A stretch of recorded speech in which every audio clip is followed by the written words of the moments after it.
on Friday and yesterday, Portland is going to have to make more shots from downtown if they're going to have a chance to win a game. And they just couldn't make the shots. They don't have enough shot makers on the roster. And that's not news. We've known that from day one. We knew going into the year that one of the big issues for Portland was not having a bunch of dead eyes on the floor that could knock down the three ball at a high percentage. And so that's creating issues. I also have to give a lot of credit and respect to San Antonio. I mean, I was on one on Friday.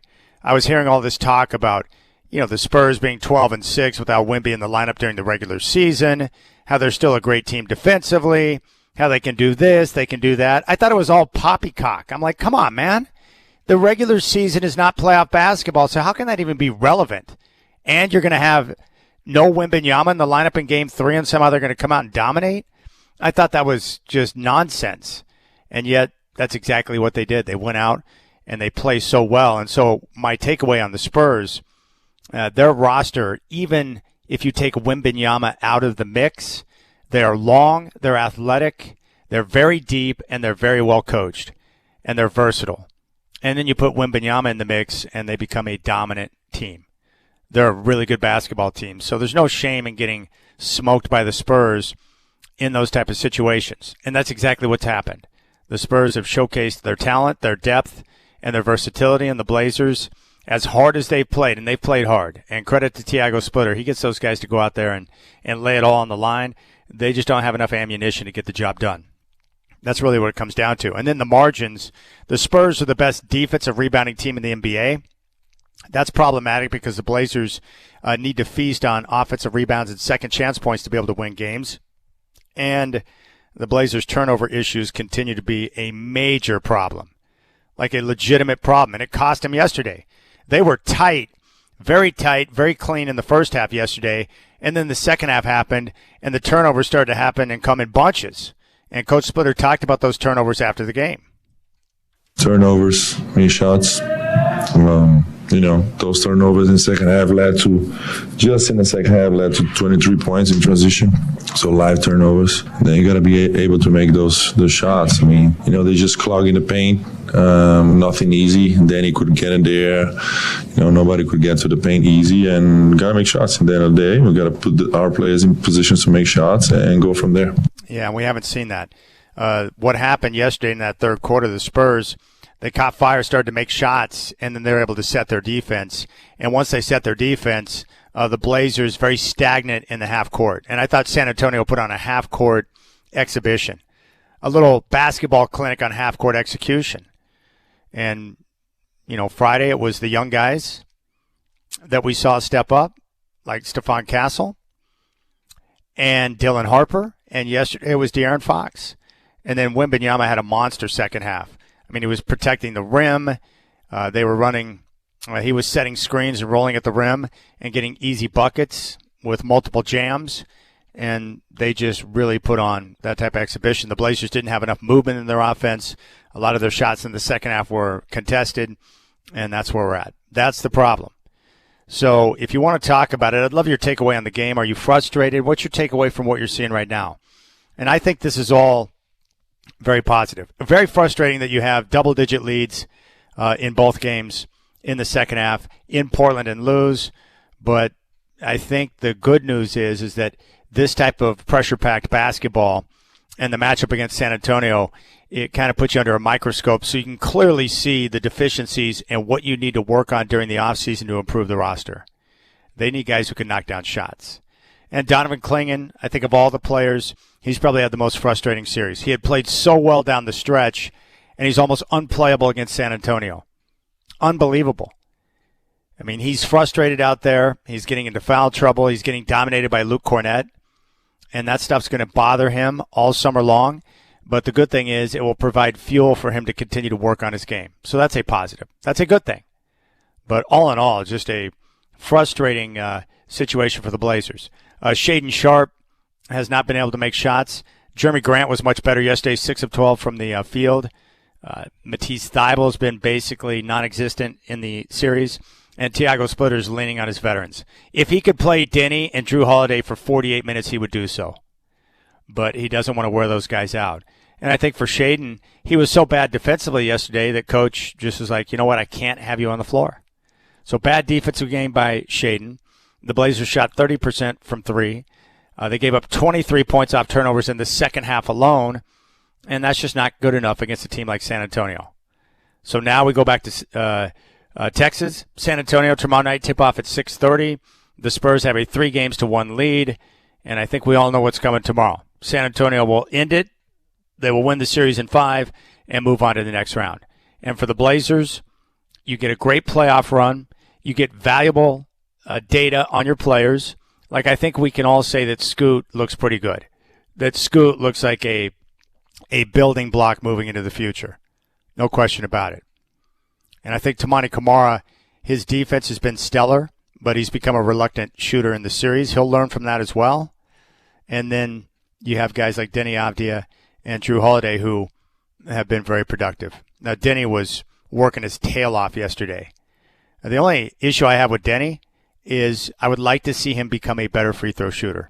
79 to 80% is not good enough. He needs to be up in the 90 percentile. He needs to work on that and become a better free throw shooter because he's going to spend, half his career at the foul line.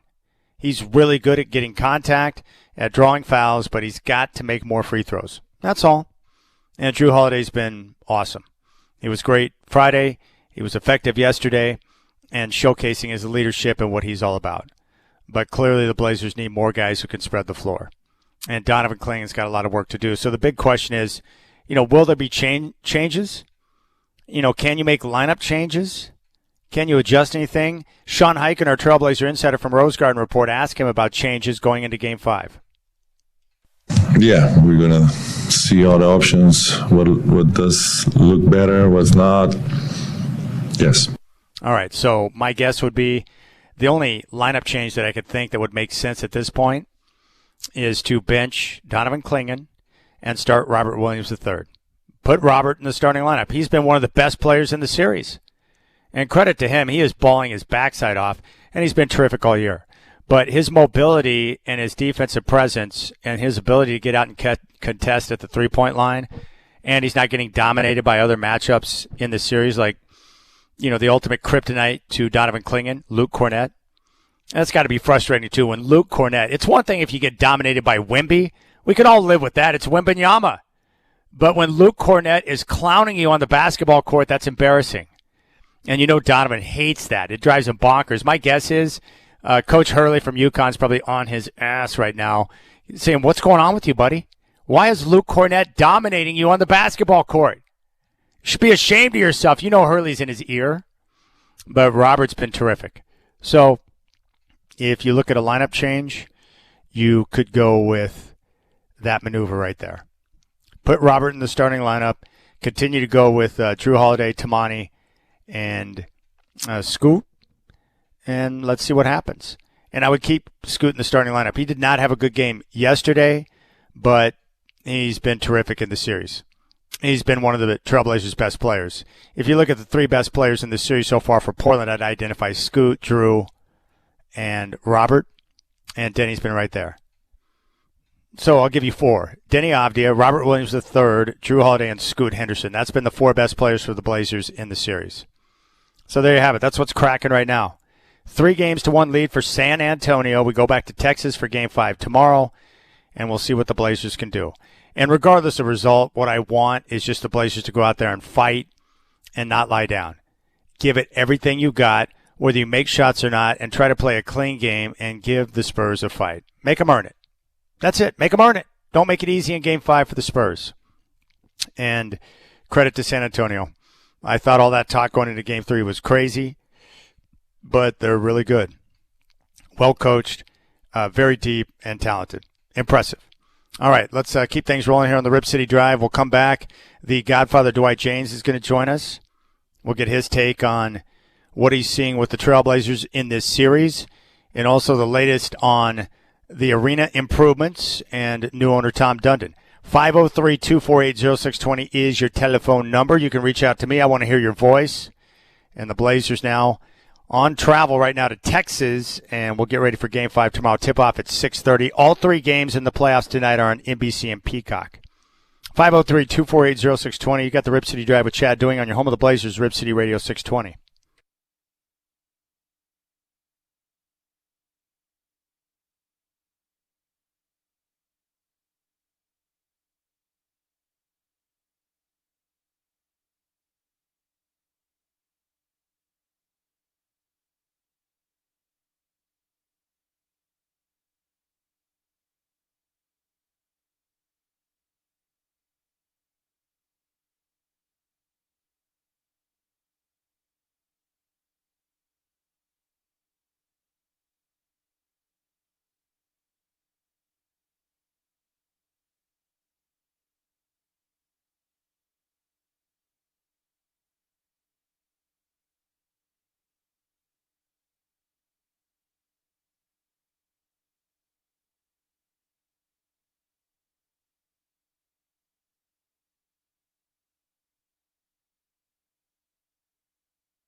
Well, definitely tonight, not great. That's a fact. I'm not going to lie. I'm not going to hide it. You know, this young group of guys are going to understand that we've been in situations like this before throughout the season. Of course, now it's the playoffs. But we've been in situations where we got to win every game that we have in front of us. And we're going to fight one by one. It's going to change. This group is a special group. They're going to keep fighting to the end. All right, there's Coach Splitter following the Game 4 loss yesterday, up by 19 in the second quarter, 17 at halftime. They lose by 21, and the Spurs go on a 23-4 run in the third quarter after scoring the first 13 points in the period, and they had the lead in a matter of just minutes. Unbelievable. And joining us right now, you can read him at Substack. The Godfather, Dwight Jaynes, is back. Hey, Godfather, you know, I went into Game 3, all the talk about the Spurs being 12-6 without Wemby and how good they were. I thought it was all nonsense because that's not postseason basketball, and I walked away from that game saying, wow, they're well coached, they're deep, and they're incredibly versatile. I've been impressed with what they've done so far. Yeah, Chad, I think their defense is very underrated. They've done a great job of defending the Blazers, and at the same time, they've shot the ball so well. I had no idea they were going to be that good from three, but they're like 42% from three. They're the best three-point shooters from three in the playoffs. That's impressive. Well, you know, the Trailblazers, I think a lot of the things that we've seen on games, 3 on Friday and Game 4 yesterday, it's the same issues that's plagued them throughout the course of the season. They just don't have enough guys who can consistently knock down shots, especially from downtown. It's exactly right, Chad. It's a game of threes now. You have to face facts, and a lot of people don't like it. They see centers shooting threes, and it's like, get in there and, get by the basket like you're supposed to. Everybody's shooting them now, and you just have to face facts. It's a three-point game. If you've got a center who can hit a few, and Klingon can hit a few, he's not in the playoffs, but look, it's his first playoffs, and it's also his first time playing against Wemby. So you got to cut him a little slack, just like you're cutting slack for some of these other guys. It's tough. This is a different game. Anybody who thinks the playoffs are the same as the regular season is wrong. It's they're not calling any fouls. It's a lot rougher, and I hate this kind of basketball, Chad. I think you've heard me rant on it before, but when you're not calling many fouls, it gets to be really difficult to figure out what to call for a foul. How do you call one and not the other? How do you decide? And I know late in games they try to protect shooters, but they're not protecting anybody else. And I've always said you think you're letting the players decide the game, but by not calling real, genuine fouls, you're deciding the game too. So it gets to be really hard to figure out. And I think for a team in its first playoff series, they played well at times. And, getting those leads, you got to give them credit for that. And yeah, they blew them, but, it's just the way it goes in the NBA, I'm afraid. And overall, it's really hard for the Blazers to sustain their quality outside shooting for an entire 48 minutes. We've seen that before, and it's even tougher in the playoffs when they're guarding you more intelligently and more physically than they do in the regular season. Yeah, no question. The defense and the attention to detail with the scouting is so unbelievable. But I wanted to ask you about that third quarter run. Blazers were dominating the first half. They're up by 17.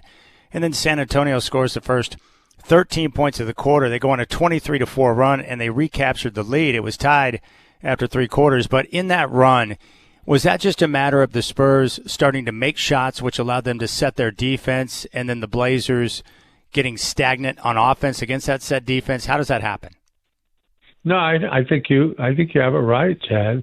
And their defense was better, but the Blazers just hit one of their almost inevitable slow spots where they're not, hitting shots, and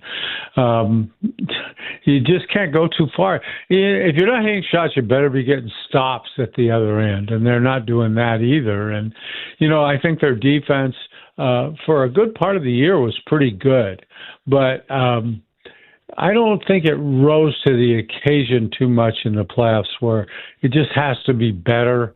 But, gosh, give the Spurs credit, too. Their guards have just been spectacular.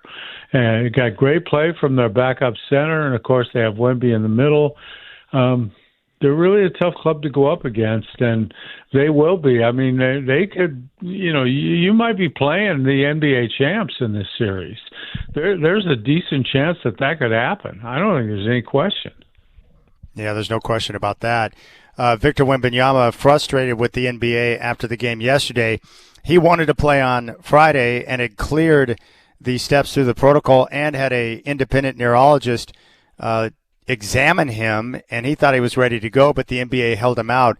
Do you think that's just a situation where his recovery was much quicker than the normal guidelines or expected timeline for a guy who suffers a concussion, and so the NBA didn't want to throw him out there being a big star because it might bring their concussion protocol under scrutiny? Yeah, I think there's a chance of that, Chad. It's also a case if the Spurs had lost Game 3, you might have seen him out there quicker. I'm not sure about it, but I would say this: he's very young, and that's when you really see. You've got to stop the whole concussion thing when they're young, because everyone you have after that is worse. And the other thing, Tom Haberstroh did a really nice piece on this, the idea that after concussions, for the first 90 days, you're many times more likely to suffer a lower body injury after a concussion. And I think that has to be even more likely if you're 7'4" tall. And I mean, look, that guy, people aren't supposed to be that tall. And it's hard to coordinate that many body parts. And I think it's smart to keep him out longer. Had I been the Spurs, I would have been 100% behind keeping him out, maybe even longer than they did. You just don't, that concussion thing is something you just can't mess with. And you have to protect players from themselves. They're always going to want to play. And we see that not only with concussions, but other injuries. Chad, you've seen these guys play when they probably shouldn't play. Sprained ankles, hamstring pulls, calf strains, all that stuff. You got to be careful with that. And like I say, players do want to play, and when they don't, fans get upset with the player. Very often, it's the training staff or the front office is just saying, "Look, we're going to keep you out another game. We're going to go one game past when you're ready." And I've always thought that's pretty good. In any sport, that's a pretty good idea. Just you're ready today. Okay, we'll play you in the next game just to make sure. And I think that's smart, particularly. I mean, they're sitting on a franchise player. And I've always felt, too, Chad, those bigs, if you can get them through a few years without injury, you're very lucky. They just get hurt more often. There's no question in my mind that people 7 feet and above are just going to have more injuries. Their bodies are stretched to the limit, and there's a lot of things that are stretched on them that maybe can't withstand the kind of pressure that they're going to give them playing NBA basketball.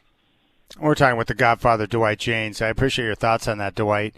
A lot of fans are upset with Tiago Splitter right now based on some of his decision-making and the rotations. Do you have any real issue with anything he's done thus far in the series? No, not really. And people get upset with rotations and who starts and who doesn't. And I can't. I mean, you don't know what's going on inside that team, and you don't look at video of every game. You don't know who's slacking on defense and who they're taking advantage of. There's so many things you don't know about. I think he's done a good job, and the main thing I've said all along is they play hard for him. So obviously they respect him, and that's the biggest part of this whole coaching thing is getting players to play as hard as they can. And that, other than that, just relax on that whole thing for a while. It's just, I don't see anything he's doing that's horribly wrong. I do like his countenance on the sideline. He doesn't show a lot of emotion. He doesn't show it when he's upset with his players. Those are all smart things that sometimes it takes young coaches a while to learn. I'm with you on that. I guess the only change you could make if you were going to make a lineup change is maybe put Rob Will in the starting lineup. He's played so well. And Donovan Clingan, surprisingly, has just had a bad series. But that's the only thing I could think of that would make sense if you're going to make any changes at all is to put Rob Will in the starting lineup. Well, here's my thoughts on that, Chad. If you think you're going to come back and win 3 straight against these guys, if you think you have a chance to win this series, go ahead and make that change. Otherwise, my opinion would be give Klingon as much playoff experience as you can. Yes. Let him play against Wemby as much as you can. And if you lose this game, you probably would have lost the series anyway in game 6 or 7. So just get out of this for the future as much as you can. Moving forward, Klingon is going to be your guy. Give him as much run in this as possible. That's what I would do, and I think it's an investment in the future. You can't just bail on him right now when you're probably not going to win the series anyway. Williams, is he going to be back next year? Well, a lot of fans hope so. A lot of people hope so. It'd be nice, but we don't know that. We don't know that he's going to be back, but we're pretty darn sure Klingon's going to be back and be back for a long time.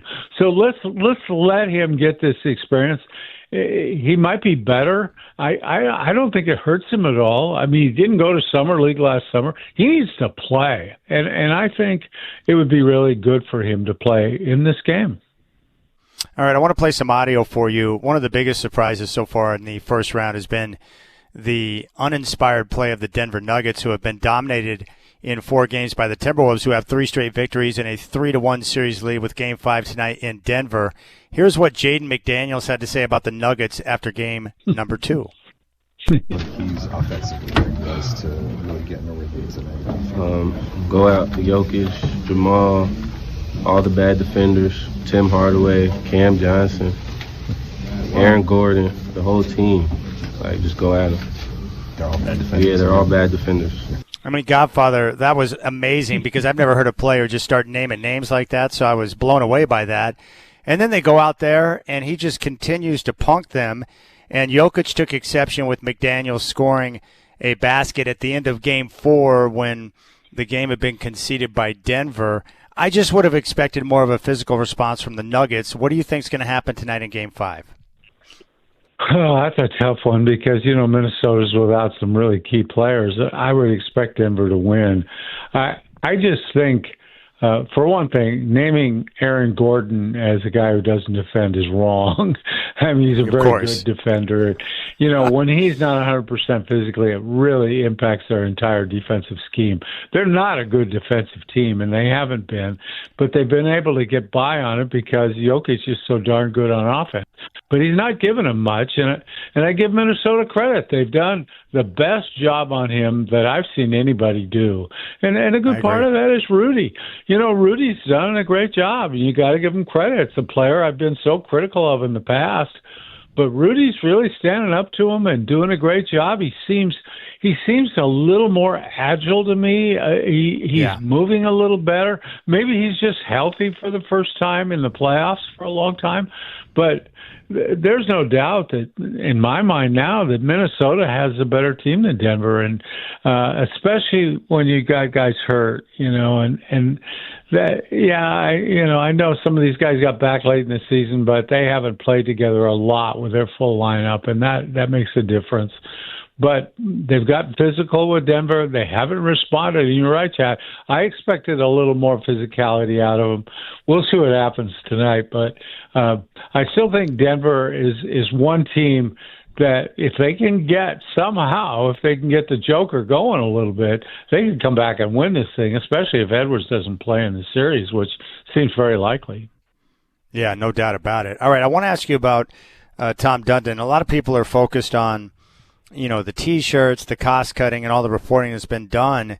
But there might be a bigger issue at play here, and this goes back to the conversation you had with Chris Dudley, who is running for governor in the state of Oregon. And I don't know all of the details, but what I have heard is that there's some issues in this negotiation for the funding for the arena improvements.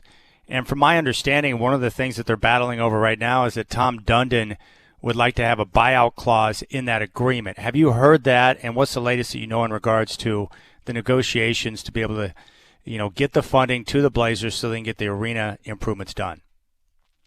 Chad, I've heard it from 2 different people that Tom Dundon wants an opt-out clause. Now, this goes back to something I said on your show earlier.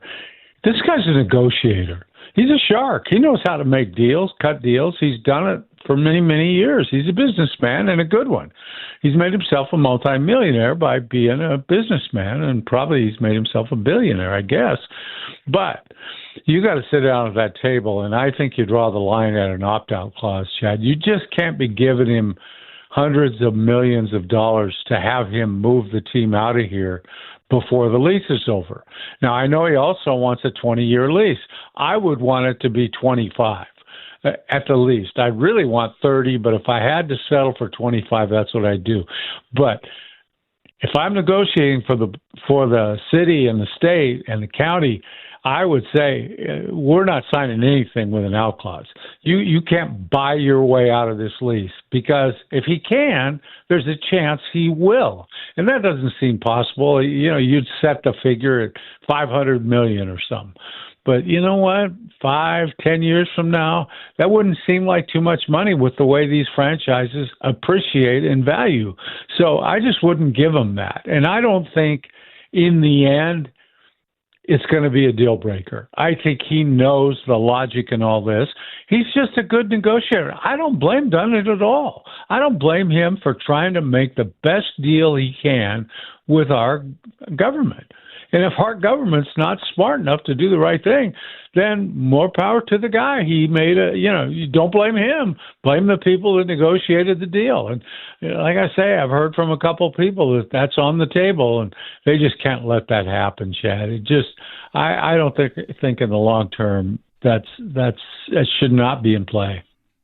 Yeah, I'm with you 100%. No matter what is said at the table, you've got to draw a line and say, we're going to work with you, but in regard to a buyout, you can suck it. We're not doing it. You just can't do it, because that is like ushering him out of town if you do that. That's crazy. Well, it's leaving the door open. It's leaving the door open for him. That's for sure. Yeah. And not only that, but how often, this is what's really scary about this whole situation. And you know this. When government or people start talking about projects, how do I have a pretty strong feeling that this is going to go well beyond the $600 million? Yeah. Well, and what you're dealing with too, Chad, is a bunch of politicians. Dundon's at a perfect time. This is election season. We got primaries coming up, and then after that, we got a general election. Yeah. None of those politicians want to be branded as the one who ushered the Blazers out of town. They don't want to be blamed for not coming to a lease agreement. You're the guy that cost us the Trailblazers. There's not a mayor, a city council person, or a governor, anybody who wants to be that person. It could cost you an election. Yeah, there's no doubt about it. Now, one real quick thing. And you were telling me that leverage, that the city actually has more leverage today than it would in the future, because any of these other potential cities that might want another team, they require work to get things done, right? So Portland's got some leverage right now to say no to the buyout. Yeah. And I will concede there are other cities who want teams and who could get teams and might even deserve teams, but I don't think their situation is nearly as good as Seattle's was. When Seattle was sitting there wide open for business, you had a real problem. That was just too easy. Now, if you want to go to Kansas City, you want to go to Vancouver, BC, all those places are seemingly not as ready to do it. Now, they might be in 6-7 years. If Dundon has a buyout, then it's a different deal, and that's why you don't give him a buyout.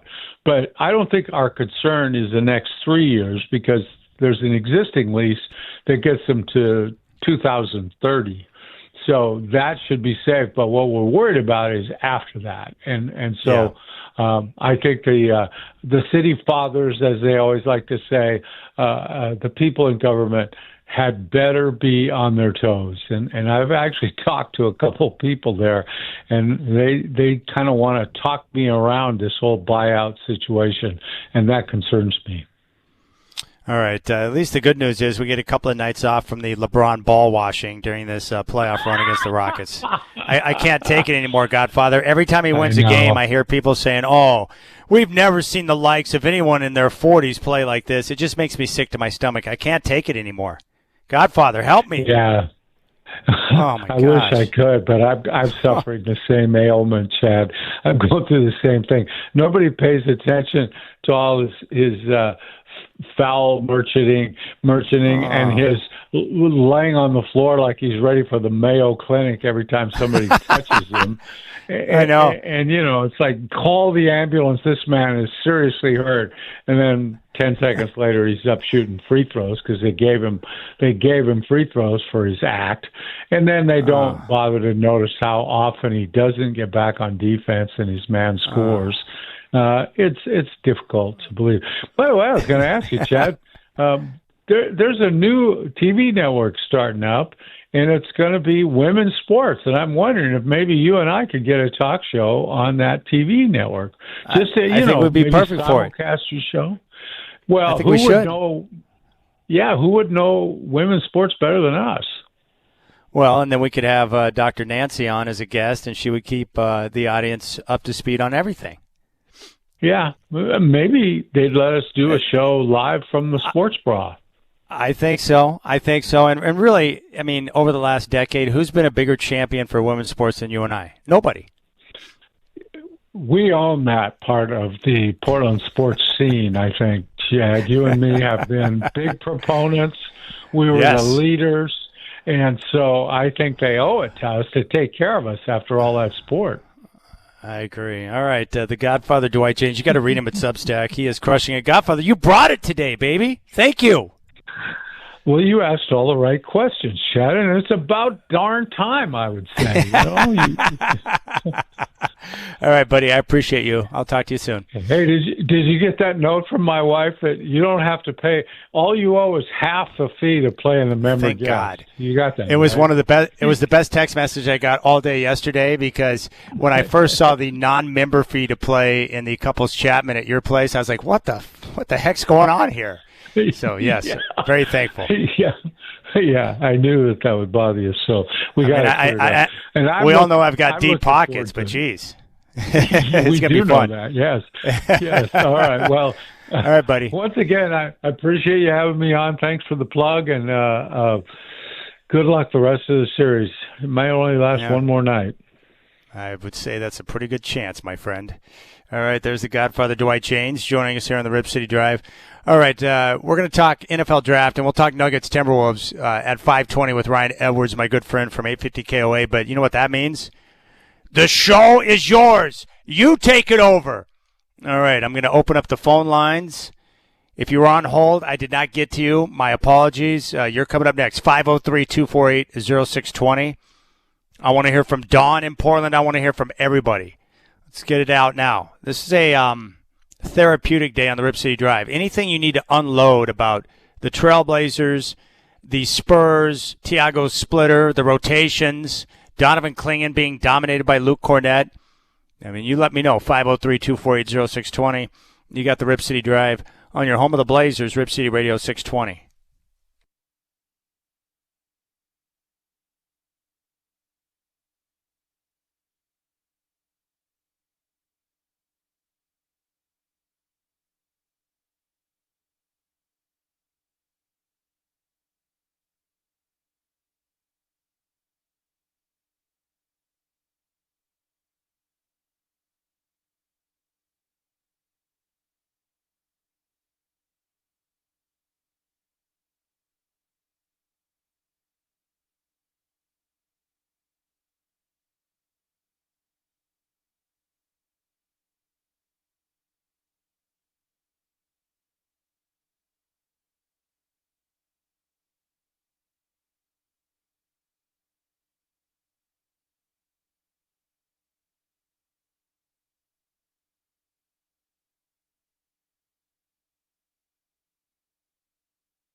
All right, telephone number, you can jump on board, 503-248-0620.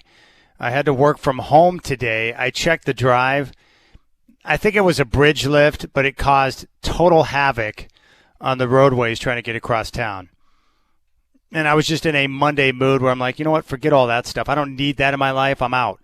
And so I am chilling at home doing the show and hanging out with you. I want to hear your voice, 503-248-0620. Your thoughts on the Trailblazers facing a 3-1 deficit in their first-round series with the Spurs. Back-to-back home games, back-to-back double-digit leads. Both go down in flames because the Spurs put together incredible runs. 21-5 in the Game 3 on Friday and a 23-4 run on Sunday. It was deja vu all over again. Let's go out to the phones. Eddie, my man in Vancouver, wants to chime in. Eddie, what's on your mind? Fire away. Chad, my man, you're on my mind, man.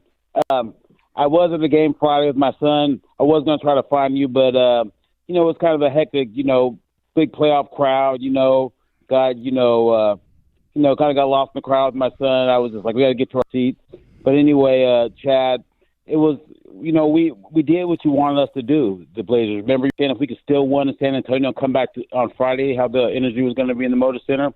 Well, I was hopeful Friday, but then Sunday, when we had that big lead, I was like, yeah, we got this, man. Like, wait. And then something happened, that reality hit, you know what I mean?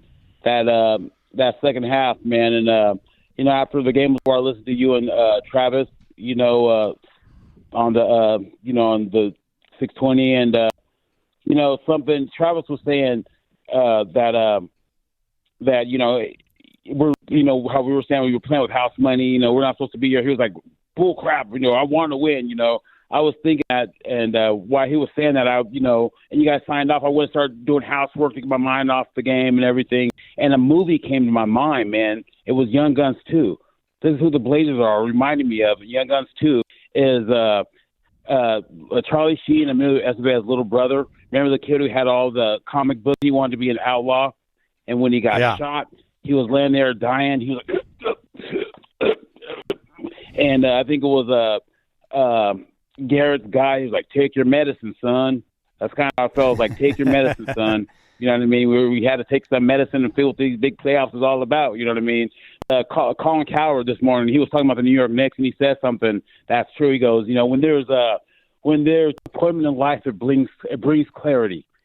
So we see that clarity. You called it. We need 3-point shooting. We need to expose to everything we need. And one more thing, Donovan Clingan, King Kong. I love that guy. I love Donovan. He's going to be awesome for us. But King Kong was more like Barney. You know what I mean? He was playing like Barney, man, out there. Like, I love you, kid. Oh, boy, go ahead and kiss that love. Anyway, it was Cornette was looking like the coming of Thunder Dan Marley and frickin' Tom Chambers, man. Anyway, man, we'll be all right. We got this playoff experience under our belt, man.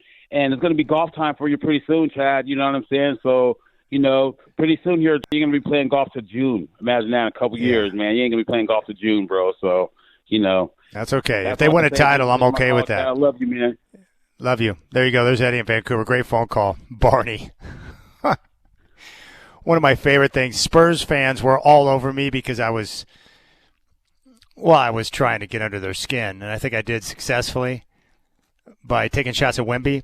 But someone referred to Denny Avdia as Denise, and I cracked up out loud. I love playoff hate. I love people throwing shade at one another. I'm a big fan of Jade McDaniels, and I love the conversation back and forth between fan bases.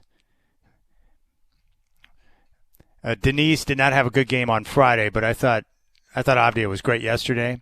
But Klingen's just had a bad series.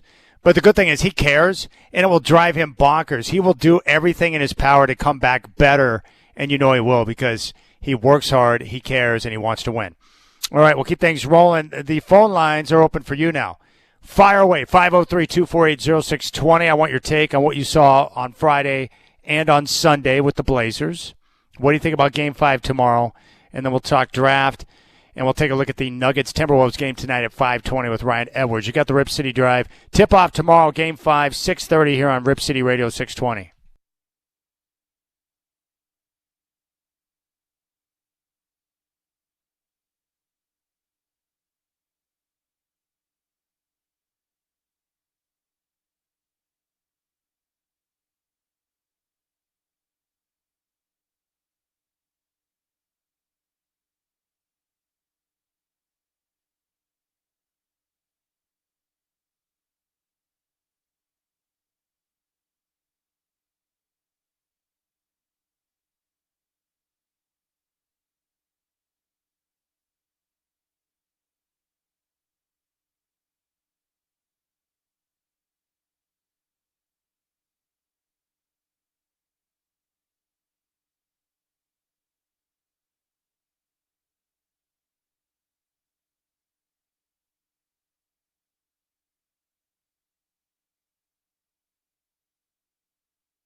Hey, what's going on, my friends? It's now 4 o'clock. Trailblazers will face an elimination game after yesterday's 21-point loss to the Spurs in Game 4. After a 17-point halftime lead, De'Aaron Fox, 28 points, 7 assists, and Victor Wembanyama off the concussion, 27 points and 11 rebounds. Game 5 is going to tip off tomorrow at 6:30. Our coverage will start with the Rip City Drive at 3. Chris Burkhart's got game day at 4:30. Tip-off at 6:30 here on your home of the Blazers, Rip City Radio 620. The Spurs favored by 12.5 in Game 5. We got 3 games on tap today. Coming up at 5, Pistons and Magic from Orlando. Game 4. Detroit favored by 3.5. Orlando leads that series 2-1 after back-to-back wins. At 6:30, Thunder and Phoenix to meet the Suns. OKC with a win will sweep Phoenix and move on to the next round. The Nightcappers in Denver, Timberwolves and Nuggets from Ball Arena. Denver favored by 11.5. Minnesota has 3 straight wins and a 3-1 series lead. No Ant Edwards and no Dante DiVincenzo, both out with injuries.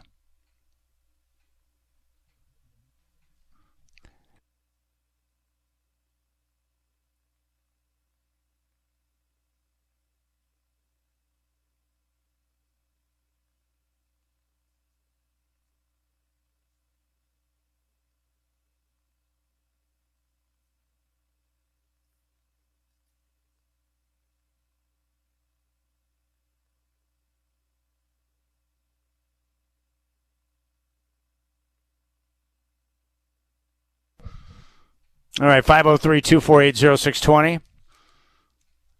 All right, so Brendan's gone with Toto and now Hall & Oates to kick off the first and second hours. Very good choice on his part because great music can help you forget about the current circumstances for a brief moment. I mean, let's face it, are the Blazers going to lose tomorrow? Yeah, probably. They're probably done, but that's okay. Yeah, I'm trying to look at the big picture here, and I'm not trying to be some of those I'm not trying to be a loser. It's like, oh, it doesn't matter. Of course it matters. Anytime your team's in the postseason and they get punked, it sucks. But, you know, going into the series, the Spurs were prohibitive favorites, not just to win this series, but to compete for a championship. So 62-win team, second best in the NBA all season long. They've got Victor Wembanyama, one of the best teams in basketball. So the Blazers are getting terrific experience for the young guys. And you need, I believe, in my lifetime, there's been no team to show up and just go win a championship. And it's the same reason why I do not think the Spurs are going to win a title this year, because you've got to go through the bumps along the way in the postseason, suffer some defeats and painful losses, and it makes you better. And for the young Blazers, you get a chance to get a taste of what it's all about. You realize it's not regular season basketball, how to prepare, how to fight, how to bounce back after a tough loss in a series. All of these experiences are going to be really good for the Blazers. Plus, you get a chance to see how a legit title contender prepares, executes, and plays. And that's what the Spurs are. They're a darn good basketball team. I walk away not frustrated with Portland, but just more respect for San Antonio in terms of how they execute. And for the Blazers, the other good thing about being in playoff situations, it helps you to clearly understand where you need to improve, because you cannot hide your flaws, your warts in postseason basketball. The Blazers clearly need more guys on the roster who can shoot, especially from 3, and they need to get better in terms of execution defensively and in their offense, their half-court sets over the course of a full 48 minutes. The good thing is that Tiago Splitter he's gotten these guys to show up and play hard. And it is frustrating. When you have double-digit leads in back-to-back games and you lose both, that stings. It sucks. And I don't care who you are. If you're watching one of your favorite players on the team get dominated by Luke Cornett, it's hard to stomach that. Like if Wimpy's out there dominating Klingon, okay, fine. But I don't want Luke Cornett clowning on somebody. Luke Cornett should not be the kryptonite to Donovan Klingon. That should never happen. But it's happening right now. And so Klingon's getting a nice little education on playoff basketball. And I thought the Spurs put on a nice little half-court basketball clinic in the third quarter yesterday. I mean, it felt like Friday all over again. Friday they were cruising up 15 at 82-67. And then all of a sudden the Spurs go on a 21-5 run. That was below average. And then yesterday, up 17 at halftime, the Spurs go on a 23-4 run. 23-4. And retook the lead. After about, 7 or 8 minutes of play there in the quarter? That's very annoying. All right, let's go out to the phones. 503-248-0620. It's time to hear your voice and your takeaways. And we'll start with Pat in Portland. Pat, appreciate the phone call. You're up on the Rip City Drive. Fire away. Hey, thank you, Chad. I have a comment and a question. So my question starts with the top of the leaders of our team, and that's the ownership. I was wondering, being blind, I don't know, but was the owner at either one of our two games on Friday or Sunday? Do you know? I did not see him. So I'm not sure if he was there or not, but I did not see him. Okay, that's what I've been hearing. And I find that really sad because of part of what I wanted to comment about is there's been a lot of bad press written about the Blazers in the last 2 weeks with the new ownership and things, and some may not be true, but it just seems like if your team is doing something it hasn't done in many, many years, and you're being a new owner, you'd be there cheering and having positive things to say, not be tearing down the team and doing some cuts and things, and then telling the people that, we don't have to spend much for a coach for the coming seasons and things. And it just seems to me that gets in the heads of different people. And I think part of the team is they're so young, I think some of the stuff does affect them. And I think when their back is against the wall, they just don't know how to fight out of it totally yet. That's going to come with some experience and playing more in the playoffs. But right now, they're showing a lot of good promise, especially with the injuries. But right now, we're playing a whole different brand of basketball, and I think the team needs to, in this offseason, really try to do something about that and bring maybe another player or two in. I know we got possibly Dame, but I think we really got to look at what we have and how can we get better than just staying stagnant. Yeah, no question about it. I appreciate the phone call, Pat. And the Blazers, dude, they need to get better. They know that. We know that. And now it's a matter of going out there with the tools that you have to improve the roster and making it happen. Now, I will say this with the new owner, Tom Dundon. He said at the opening press conference when he was introduced with the Rip City Rising Group, he has no real desire to go and hang out at playoff games. And he said why? Because he gets stressed out. He doesn't want people to see him and take pictures of him when he's gripping and showing the emotion. It's really hard for him to sit and watch games. And I don't have a problem with that. If he doesn't want to go and sit because it drives him mad, I understand. Jerry West was incredible. One of the all-time great sport executives. He's the logo, great basketball player. I love Jerry West. He would not sit and watch Laker games in the arena. He would stand in the tunnel and watch from afar, and the reason why is because it stressed him out. He couldn't deal with it. He was too high-strung and did not want to sit and watch. He just couldn't take it. And so I totally understand where Tom Dundon's coming from. And in regards to the players, I just don't think the players are impacted at all with a new owner coming in and deciding to make changes or cuts or whatever he decides to do. I don't think the players have. I just don't think they care. They're there hooping. They're focused on basketball, the task at hand, and their checks are going to clear regardless. They don't worry about what the owner's doing or not doing. They're not worried about cuts. They're not worried about this. They're not worried about that. I don't think the players care whatsoever. No, let me say this. It's not that the players don't care. It's just that those things are not something they worry about. They're focused on playing hoop. 503-248-0620. And in regard to the coaching search, the reporting that he was trying to offer somebody $1 million or $1.5 million to be the head coach of the Blazers, I think Jason Quick did some digging on that and found out that was not accurate in terms of the reporting. Let's go back out to the phones. Let's go to Bill down in Mexico. Bill, I appreciate the call. What's on your mind, my friend? Thanks, Jackie and I, oh my, we just saw broken cards over. All right, Bill, I'm going to let you go, Bill. The phone connection down in Mexico is not good. But I understand you guys are probably suffering right now. Yeah, it stinks, man. Losing playoff games and watching your team get smacked upside the face in a playoff game is not something you hope for. It's just not. Coach Splitter was asked yesterday if there were similarities between games 3 and 4 in terms of what went wrong in the second half. Here's what he had to say. No, I think it was a totally different game. Of course, this game, I think Darren Fox and Victor Wembanyama dominated. It wasn't Carter and Castle. Different game, totally different game. Defensively, again, those games, I think Cornette was great on defense. I think those minutes today, we kind of figured out how to attack. And now with Wemby back, it's a little different because he can reach and protect the rim side to side. So we got to find a solution for that. There's Coach Splitter.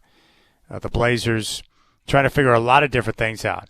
And what about making shots? You know, it seems simple, but the league does come down to making shots. And the Blazers yesterday, 30% from downtown. That's not going to get the job done in this series. You know, it doesn't matter if you're physical or not, you got to make shots, right? We made the first half. I think we were 7 for 16 or something like this. And then second half, we was 3 for 15. So that's a big change there.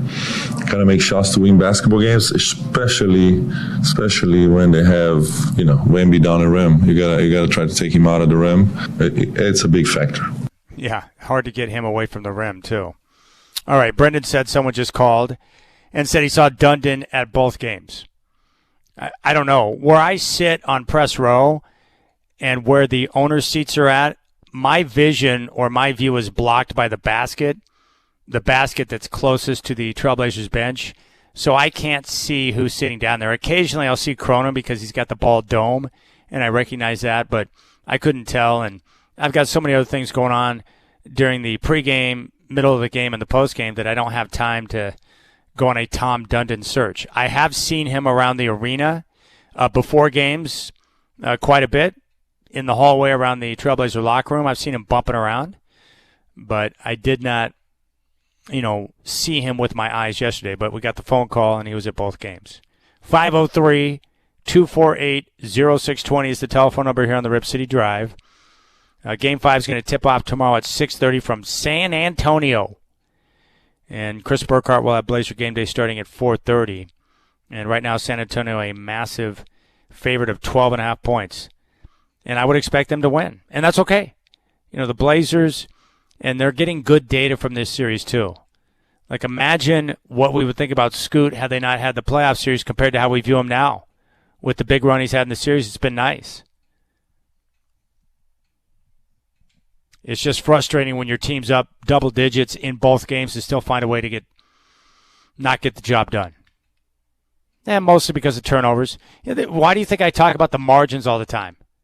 You cannot turn it over and give up 23 points off turnovers in the second half. Turnovers, many shots. Those turnovers in the second half led to 23 points in transition. So live turnovers. Then you got to be able to make those shots. I mean, they just clog in the paint. Nothing easy. Danny couldn't get in there. Nobody could get to the paint easy, and got to make shots. At the end of the day, we got to put our players in positions to make shots and go from there. Yeah, and not turn it over. All right, 503-248-0620 is your telephone number. I appreciate you. We'll talk draft, and we'll take a look at this Game 5. I've been fascinated by the Nuggets-Timberwolves series thanks to Jaden McDaniels. Jaden McDaniels is someone you don't want your team to play against, but you definitely want him on your team. Same thing with Dylan Brooks. I love Dylan Brooks. Not when the Blazers are playing the Suns, but I love Dylan Brooks and would love him to be on the Trailblazers.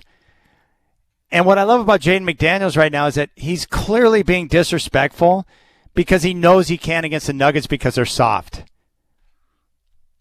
And he called them out name by name, and they've shown no resistance to that, which is amazing to me. Until Jokic finally decided to run up and express his feelings at the end of yesterday's game. But, of course, at that point it was way too late because the Timberwolves were curb stopping them again without their two guards. No DiVincenzo and no Anthony Edwards, and they still got it done in the second half. Unbelievable. Way to show up, Nuggets. Way to show some character, and way to try and shut up Jaden McDaniels as they continue to kick your butt. That's embarrassing. But Minnesota could be in trouble, even though they're up 3-1. It's all going to come down to Game 6 in Minnesota because we know the Nuggets will win tonight. Can the Timberwolves close them out at home without Ant and Dante DiVincenzo? We'll find out. You got the Rip City Drive.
All right, you can reach out 503-248-0620 is your telephone number. If you're frustrated and don't want to talk about the series, I understand. Game 5 is coming up tomorrow from San Antonio with a tip-off time of 6:30. Sean in Damascus has reached out to me. He says, Dylan Brooks is much better offensively than I thought. Everybody needs a guy like him on their team. I will be bummed, however, if our season is over tomorrow. Really enjoyed the team this year except for the last 2 meltdowns. Yeah, it's been a great year, and I think it's important to keep perspective. If we were San Antonio Spurs fans and the Spurs got bumped out in the first round and upset, we would be devastated. But I think for Trailblazer fans, going into the playoffs, one, a terrific win in the play-in tournament over Phoenix on the road to get into this series. You get the upset win as a double-digit underdog in Game 2. You come back home, and you've got double-digit leads in Games 3 and 4. You don't win those games. That's frustrating. But all in all, the season as a whole, I think, has been wildly successful, and there's a lot of credit to go around. You just have to understand who they're playing and what they're up against.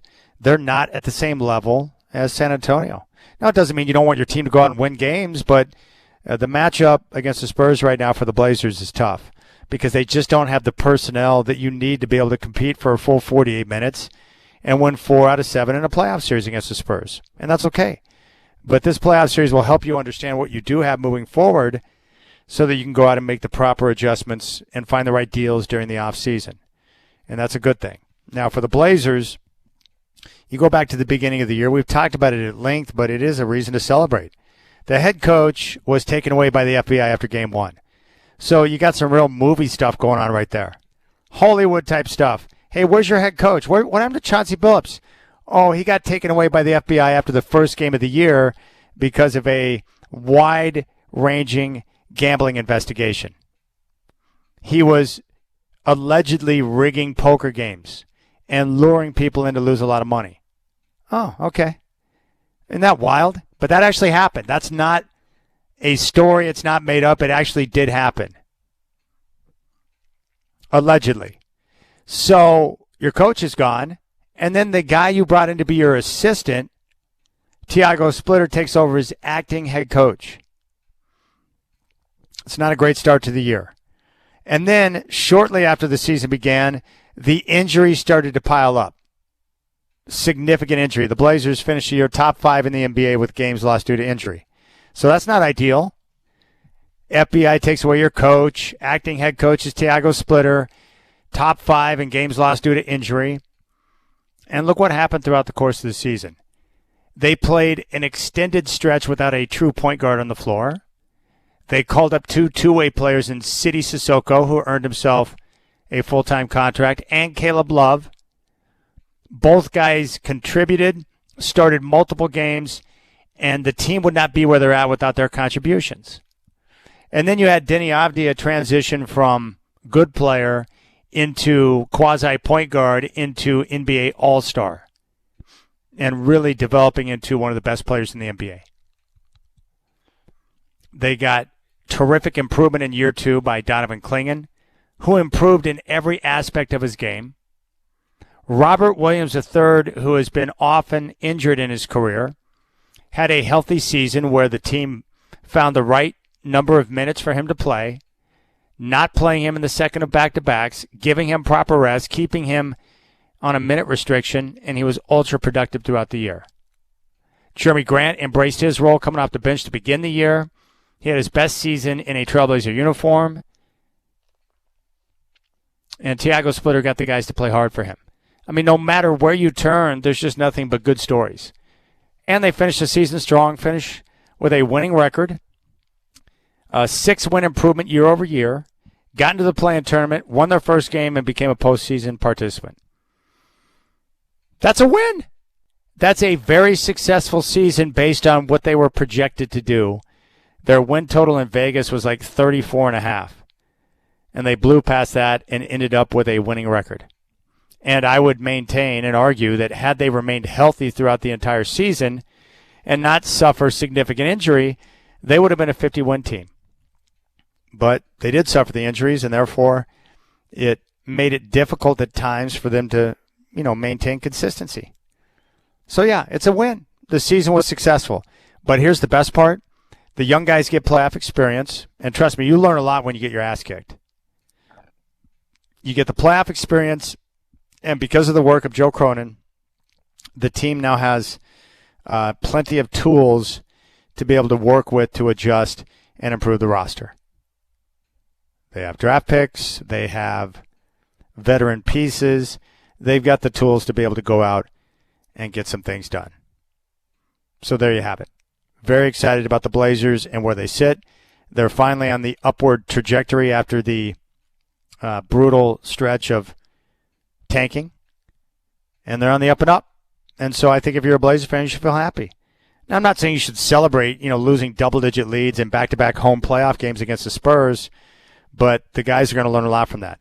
Donovan Clingan is going to learn a lot and improve because Luke Cornett's been kicking his ass in the series. That's just truth. That is just truth.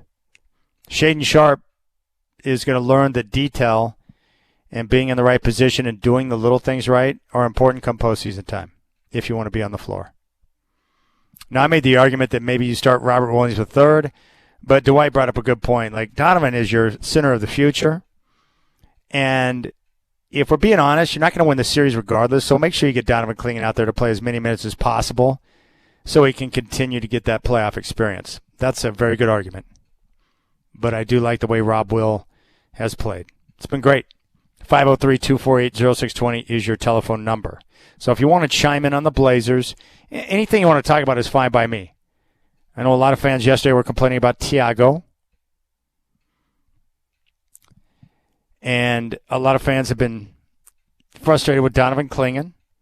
But, man, the Spurs, they're so good that they have the ability to make you look bad. Let's go out to Casey, who wants to chime in. Hey, Casey, I appreciate the call. You're up on the Rip City Drive. What's on your mind? Hey, Chad. I agree with you on a couple of things you just said there right before you came to me on Clingan and Rob Will. I think you definitely got to keep starting Clingan because he's your center of the future, and he's going to learn as he goes through this. And I thought I was at Game 4 yesterday, and I really the last 2 years I've gotten into this team, and I like these young guys, but it was such a bummer yesterday to be up like that, and then to just go like they just went dead in the water offensively. It was almost like somebody pulled the plug at halftime. Like I watched it and I videoed a lot. I was like, there were open looks that just didn't go, that went. Both Sharp and Grant came off that bench in the second quarter and just hit everything, and then literally Grant could not hit an open shot in the second half. So it was frustrating to see. After getting out to that 19-point lead. But I agree with you on Clingan. And here's the thing I was going to say on Clingan. Yesterday, I thought he literally, the referees, obviously Wemby's going to get the benefit of the calls, but that call where Wemby did the LeBron games flop, you remember the play I'm talking about where yes. I think it was first half, but literally Wemby's on the drive. Clingan, I thought, had good defensive position. Wemby runs into him, and he literally lowered his shoulder, initiated contact. I thought it was an offensive foul, and then Wemby acted like he got hit by, a Mack truck and flopped and fell on the floor. You remember that call that I'm talking yes. about? And so yes. Stuff like that took Clingan out of the game. Look, Wemby has all the talent in the world, but the referees can't give him more superpowers than he already has. And if you're going to make that call against Clingan, who is a young guy that's trying to play against Wemby, you've got to give him the opportunity to play to his strength. And I thought he made a good defensive play there. And so a play like that completely took him out. Yeah, and there's been a lot of plays just like that have taken Clingan out of his game. He's struggled, but this is going to be good for him. I really believe it's going to be good for him, Casey, because he'll go to work. He's going to put in a lot of time during the offseason. He'll become a better player from this experience. Yeah, I agree with you. Let me ask you a question about yesterday's game. And I look. I know Thibault, I think, only played maybe 6 minutes in Game 3, had a couple points, couple rebounds. But the way the guards, let's take Wemby out of the – obviously Blazers lost without Wemby in Game 3. Wemby comes back. They lose Game 4 with Wemby. The guard play, let's talk about, Castle and Fox was, in Game 3, it was Castle and then Harper off the bench with 27, 33. Their guards are lighting this up. Like, Thibault, if I understand his game correct, is a pretty good defender. Why didn't – I guess the only criticism I might have had at Thiago yesterday is why didn't he play at all yesterday? Why not try Thibault out there? I mean, he was one of only players in Game 3 with a plus. Scoot and Thibault were plus for that game when they were on the floor in Game 3. Only 2 yesterday were plus, and that was Williams and Sharp. But, why not throw Thibault out there on one of those guards that was hot in Game 4 yesterday? Yeah, I mean, you could have done that. And Casey, I appreciate the phone call. They could have done that, but I think Thiago was, looking for guys who could make shots. And, Thibault's not been a shot maker in this series thus far. Also got a question from Rob Sipsky who chimed in. He said, people want to get a coach that has experience. Is this not what it's been this year for Splitter? I feel like the discourse around this team forgets that people, including FO players and coach, learn and improve over time. Yeah, Thiago Splitter's learning on the fly. So the most important thing you need to know about Splitter, I mean, is he a perfect coach? No. Is he learning? Yes. But the most important thing about him is that he gets NBA guys who make a lot of money to do what he wants them to do and play hard. That's the most important ingredient that you get as a head coach, is having guys that listen to you. He'll get better with the details. Rotations, out-of-bounds plays, all of that stuff. He'll get better with time, but he is learning. Shaedon Sharp, I'd love to see him provide a spark, but he was so bad defensively when he was on the floor yesterday that Coach Splitter pulled him and didn't put him back in. I think Splitter only trusts a few people completely right now. Scoot, who did not play well yesterday. Drew Holiday, Robert Williams, and Denny Avdia. Probably Jeremy Grant. Tamani Kamar's been great defensively, but he cannot be a reluctant shooter. Hey, Tamani, you need to play with more confidence on the offensive end and do not be gun shy.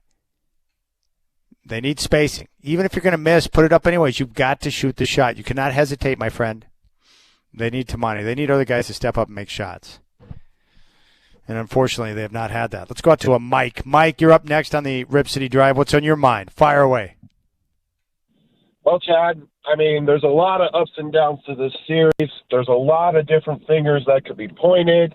But I just want to say to everybody, this is still 100% better than where we were at last year. And given how the season started, with coach basically piecing out and an assistant coach having to step up, this is still 100% better than where we were last year. Yes, Thiago needs to learn how to coach with a lead, but he didn't make any changes because what won us the game, what got us those leads, was exactly what he did for the whole game. That's a mistake. We all know that now. That's a mistake in games 3 and 4. He needs to learn how to do that. But guess what? If players hit half of those shots that are we're wide open, then we're not in this situation. We're playing with a lead. So I won't point the finger at Thiago. I won't point the finger at any of these young players. I won't point any of the finger at these veterans who are playing their asses off right now. Guys wouldn't even be close to 1-2 options, more like 2, 3, 4 options on any other playoff team in the league. I just think this is, sum this all up, this is exactly where it feels like we should be. We're not done building the roster yet. We're not a complete ideal. And the fact that we were even close, we could get these leads, is really good. That shows signs of promise. There's some retooling that needs to be done. Say a third of this roster isn't going to be here next year. I'll go the other way. I really hope they keep Thiago Splitter, and I hope he gets to have some decision making this summer and saying, hey, this is what I would do with the roster. Anyways, Chad, it's always Rip City. We're not going to win this series. I hope we can win one more game. How about that? I want one more game tomorrow night, and then bring it back to Portland. If we lose, we win. I don't care, but I want one more win. If we can win one more, that would be above every expectation. We're already there. I'll take your comments off the air. Rip City. Oh, I appreciate it. No, I'm with you on that. I want Splitter back. I think he's definitely earned the right to be heavily considered as the next head coach. And we'll see what Tom Dundon thinks. But, really, what else could you want from a coach? He's handled adversity. The guys play hard for him. He's gotten better as the season's gone along. So if Tiago Splitter gets the job, I would be happy with that because I've been impressed with him and I like him. But I've always, I'll also maintain this. I've said the same thing all along. If I'm taking over a team, and let's say I'm going to be the owner, or if my team has got a new owner coming in, I just want them to go through the process and be diligent and talk to as many people as possible. And I think it's important to do that for a couple of different reasons. One, if Dundon talks to many different coaching candidates, he's going to learn a lot about his team, his personnel on the roster, and what these other guys who know the game think. So that's important. Also, it gives you a chance to talk to many different people, so you're scouring the land to make sure that there's a coach out there that's a better fit for you than Tiago. Then you hire him. Find the best possible coach for what you believe the team needs and hire that guy. And then in the end, if you come back to Tiago and you're like, hey, we talked to multiple candidates and we believe that Tiago's the right guy, then that you've done Tiago a good service as well, because you went through and interviewed X number of candidates who were qualified, but you came back and hired Tiago because you believe that he's the right guy for the job. So you actually strengthened Tiago's position because, hey, we did an expansive search for a coach, and none of them compared to the qualities of Tiago Splitter based on everything he's done for the franchise thus far. Then you only strengthen his standing because you did go through the expansive search, and that's important. So just be diligent and find the right guy for you, whoever you believe that is. Hire them for the right reasons because you believe that that's going to be the right coach for your culture, for your team, for your players, and the one that has the vision to get you over the top when it comes to the postseason. Don't do it based off of finances. Just make the decision based off of who you believe is the right coach for you as you continue to move forward. And there you have it. That's how you do that. But that's why I think it's important to talk to as many people as possible. Not that I don't think Tiago Splitter doesn't deserve the job. It's because I want people to know that we hired Tiago after we talked to 10 or 12 or however many other candidates, and he's the right guy for the job. And ultimately, what really can Tiago do with the rotation? I mean, if we're just being real, they don't have guys on the roster that can knock down threes on a regular basis. And that's what they need. They need guys who can make shots. So I just pray to the good Lord above that tomorrow that the guys who have been putting up bricks are suddenly going to start draining threes. Because in order to win Game 5 and get that Game 6 back like Mike wants, it's going to require a good night from downtown. That means Denny, Scoot, Drew, Grant, everyone's going to have to be smoking it from downtown and hitting threes. And if they do that, they'll be in a position. But if they end the night with giving up 29 points off of turnovers and they shoot 30% from three, it's they're done.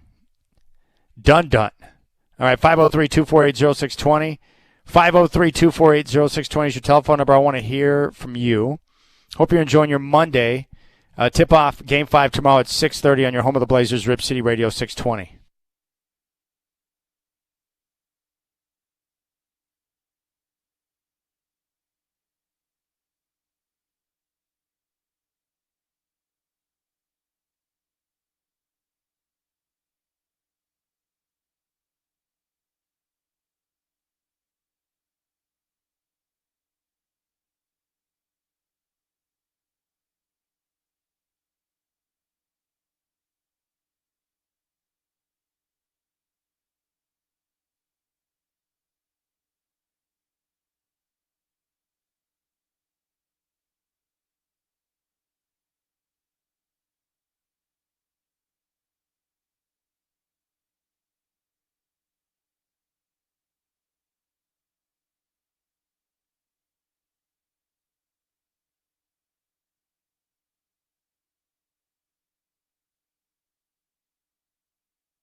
All right, 503-248-0620, getting your reaction to all things Rip City coming off the Game 4 meltdown. Let's go out to Boring. My man Tony is out there. He's been paying close attention to the series. Tony, what's up, brother? Fire away. Well, it's been kind of a lame day. It's a Monday, and coming off of getting kicked in the nuts twice over the weekend, it hasn't been a great day. But hey, the future's bright. I think, dude, like that series had like two major turning points.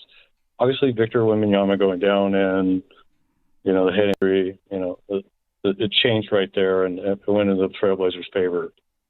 And it wasn't in our favor, like all the way up till like Scoot decided to go gangster and fired up the Spurs, and all of a sudden it was like they had us. I know Game 4 was just a mirror image of Game 3, but it really seemed like it was kind of the turning point, and we couldn't match their intensity, and we kind of folded.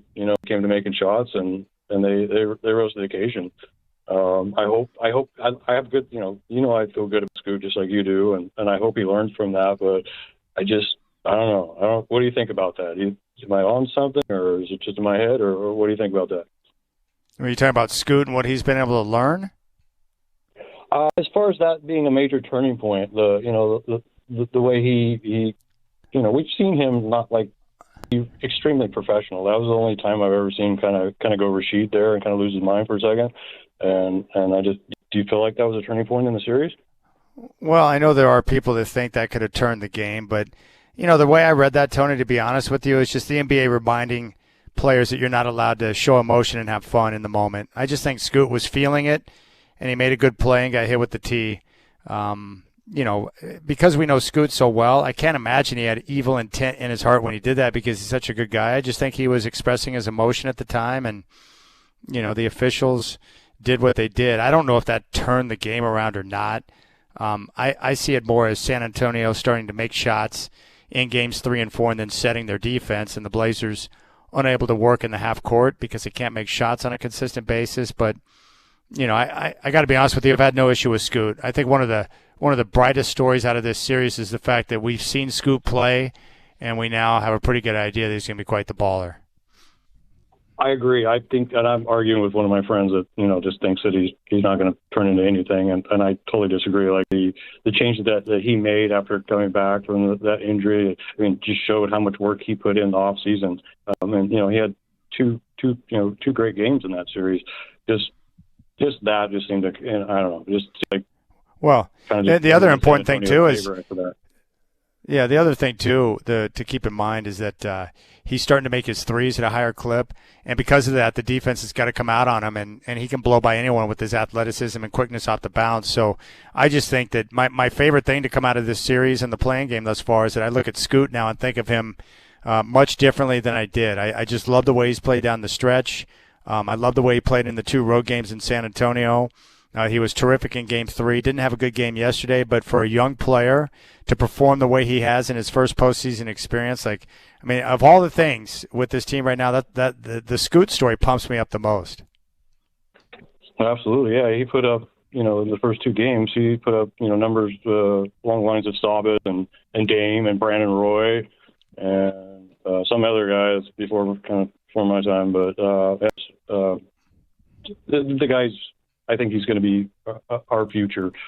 He has a passion for basketball, and where I just don't think Shaden is that guy. So, between the two, I think this has been talked about a little bit before the series, who you keeping, and I'm keeping Scoot just because, I think he cares more and he wants to be great more than Shaden does. Yeah, no doubt. Hey, I appreciate you, Tony. You're the man. I think when I look at Shaden, I think a lot of people misunderstand him. He's just his personality is that where he doesn't really show a lot of emotion. I like how he's kind of calm at all times. I believe he's a really good basketball player. He just doesn't carry himself the way that we want some of our athletes to carry himself. But I don't think it's an indication that he doesn't love basketball. I think he loves hoop. He just doesn't feel a lot of pressure at any time. Scoot's a little more wound tight and intense. And if he were a veteran that's been around for quite some time, he would not gotten teed up for that situation in Game 3. I just love how the NBA is like, I'm sorry, you're not allowed to have fun. You guys are on fire right now. You're a young basketball player feeling it right now in a postseason game, but I'm sorry, you can't have fun. That's dumb. So I disagree with the call there. But I think Scoot's been great. Now, it's pretty obvious that they have a logjam of guards, and you've got Dame coming back next year, so they're going to have to consolidate the backcourt. The one thing about Shaedon, if they decide to make a move if they go big game hunting, I would think that Shaedon is probably a pretty good candidate to be dealt, only because his contract is very team friendly. But yeah, I'm not getting rid of Scoot. My preference would be keep both players, but if you're going to go big game hunting, you're going to have to give up something. I guess what I'm trying to say, Tony, is if they give up something in a deal because they're going big game hunting, they're going to give up Scoot. They'll give up Shaedon before they give up Scoot, if that makes any sense. Because that extension that Shaedon signed is very team friendly at about $20 million a year. 503-248-0620 is the telephone number. Love you, Tony. You're the man. Let's go out to Aaron in Staten. Aaron, I appreciate the phone call. Great to have you back on the show. What's on your mind, buddy? Hey, thanks for taking the call. It's a little bit of a gloomy Monday, Yeah. I think I want to piggyback on what caller said a couple ago. Overall, I think in your heart of hearts, this is probably what you kind of knew the outcome might be after a few games. I think after we won game 2, we had gotten a little high thinking, man, we're going to come home, get a win. Wemby was knocked out, and so, geez, we might be able to stretch this a bit. And I think ultimately you're just seeing a bad matchup. They're a better team. They're a better team, and you can point the finger. You could criticize certain people, but I'm honestly still stoked. We're in the playoffs. We're a lot further than we really thought we were. We've overcome some adversity.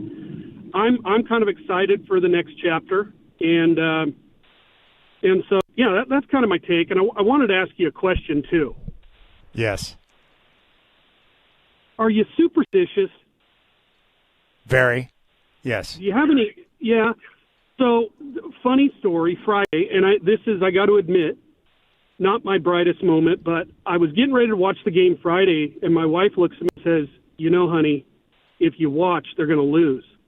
And I'm kind of superstitious, so I went, you know what, you're right. Get to bed, kind of kept track of it on the phone, and then she was like, well, babe, maybe you should watch. And I was like, no, I can't break it. I got to watch. I'm not going to watch. So I didn't watch either game this weekend, so I might get butchered for that. But ultimately, I feel like I kind of let the team down. I should have watched. No, I respect it 100%. I'll explain it. I respect you, and I'll explain my superstitions when I come back on the show. 503-248-0620. At 520, we'll focus in on the Nuggets and Timberwolves, and we'll talk NFL draft with Ryan Edwards. But you can jump on board, 503-248-0620. I'll explain my superstitions when we come back on the Rip City Drive.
All right, 3 games on tap in the NBA playoffs tonight. Pistons and Magic. Game 4 from Orlando getting ready to tip off.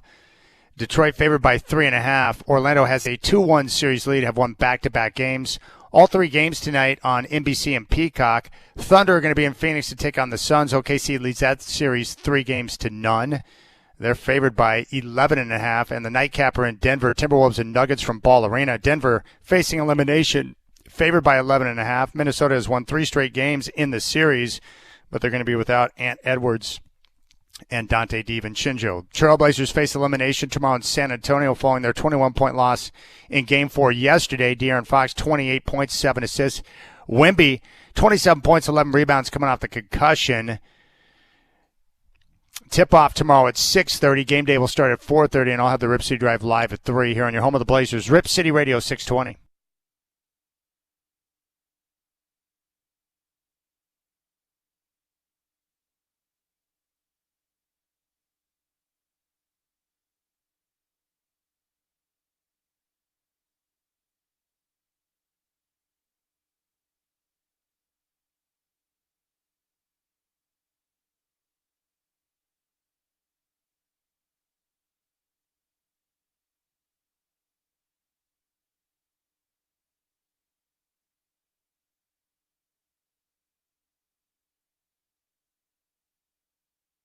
All right, jump on board 503-248-0620. I'd love your take on everything you saw in Game 3 and Game 4 back here in Portland. Spurs with a 3-1 series lead. Game 5 tomorrow in San Antonio from Frostbank Center. Tip-off at 6:30. And our coverage will start with Blazer Game Day. Chris Burkhardt at 4:30 here on Rip City Radio 620. So whatever you want to talk about, your thoughts on Thiago Splitter and his rotations, the play of Donovan Clingan, who's been dominated by Luke Cornett, the Blazers unable to find guys who can consistently knock down shots, and the Spurs just dominating the third quarters in Games 3 and 4. 21-5 run on Friday night, followed up by a 23-4 run in the third yesterday. Not ideal, I might add. And the Blazers yesterday gave up 23 points off turnovers in the second half and shot just 30% from downtown. So they're not handling things in the margins. My man Larry Miller is on me right now on X. He is frustrated with my take on Mike Vrabel. And all I said about Mike Vrabel is that the reason why he's still employed today is because he's a really good head coach. He just took the Patriots to a Super Bowl. And the affair with Diana Rossini does not impact his ability to game plan, talent evaluate, or lead a group of men into a football game. Now, I'm not saying I'm okay with his scumbag decision-making and actions, but having the affair does not impact his ability to do his job. Unfortunately for Diana Rossini, as an insider covering the NFL, sleeping with a head coach destroys the credibility that you have and compromises your ability to handle that job. And not so much for Mike Vrabel. Plus, it helps when you have an owner who was caught getting a happy ending massage. So my guess would be that Bob Kraft, if you're into affairs, Bob Kraft is the perfect owner to work for because he probably sees no issue with his head coach trying to have some side tail. That's my guess. I mean, what's Bob Kraft going to say? You cannot shame our organization like this, coach. Yeah, but sir, you were caught getting a happy ending at a massage parlor. Oh, yeah, I forgot about that. Never mind. Thanks for the trip to the Super Bowl last year and good luck this season. Like, what's he going to say? So it's unfortunate. He's a scumbag, Mike Vrabel. And apparently he's done with counseling. He's fully recovered now and back with the Patriots. So I'm glad to see that he took the necessary time to deal with his issues so that he could take care of his family. That's very stand-up by Mike Vrabel there. That's ridiculous. And again, just remember, when adults come out with a hard denial, like from Rossini and from Vrabel, nothing to see here. It was just two innocent friends that happened to bump into each other at a couples resort in Sedona. An elite couples resort in Sedona. And I know that she said she was on a girls outing and that there are no pictures of the girls together, but don't worry about it. There's nothing to see here. And yes, we were interlocking hands and we're in a hot tub together. But again, we just casually bumped into each other. So anytime there's hard denials, you know that they're guilty.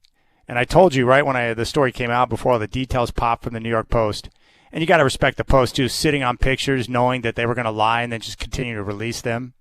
Unbelievable, by the way. You knew they were guilty. The harder the denial, the more guilt that's probably at play there. Crazy. Especially at an elite couples retreat resort in Sedona. So yeah, he's a scumbag. But the situation for him's different because he's the head coach of a football team and not an NFL insider. You know, I'm not saying that I agree with the behavior. I mean, he pretty much shamed his entire family. I'm sure his relationship with his wife right now is pretty strong. I don't know what to say. You know, I hate the Patriots anyways. The more disruption in that franchise, the better. The last thing we need in our lives are the Patriots winning more championships. I'm not down with the Patriots. I'm not down with Bob Kraft. I'm not down with Mike Vrabel. I'm not down with Patriot fans being arrogant and loving Tom Brady. None of that. They don't deserve all the great athletes they've had in their city. Screw them. 503-248-0620 is your telephone number.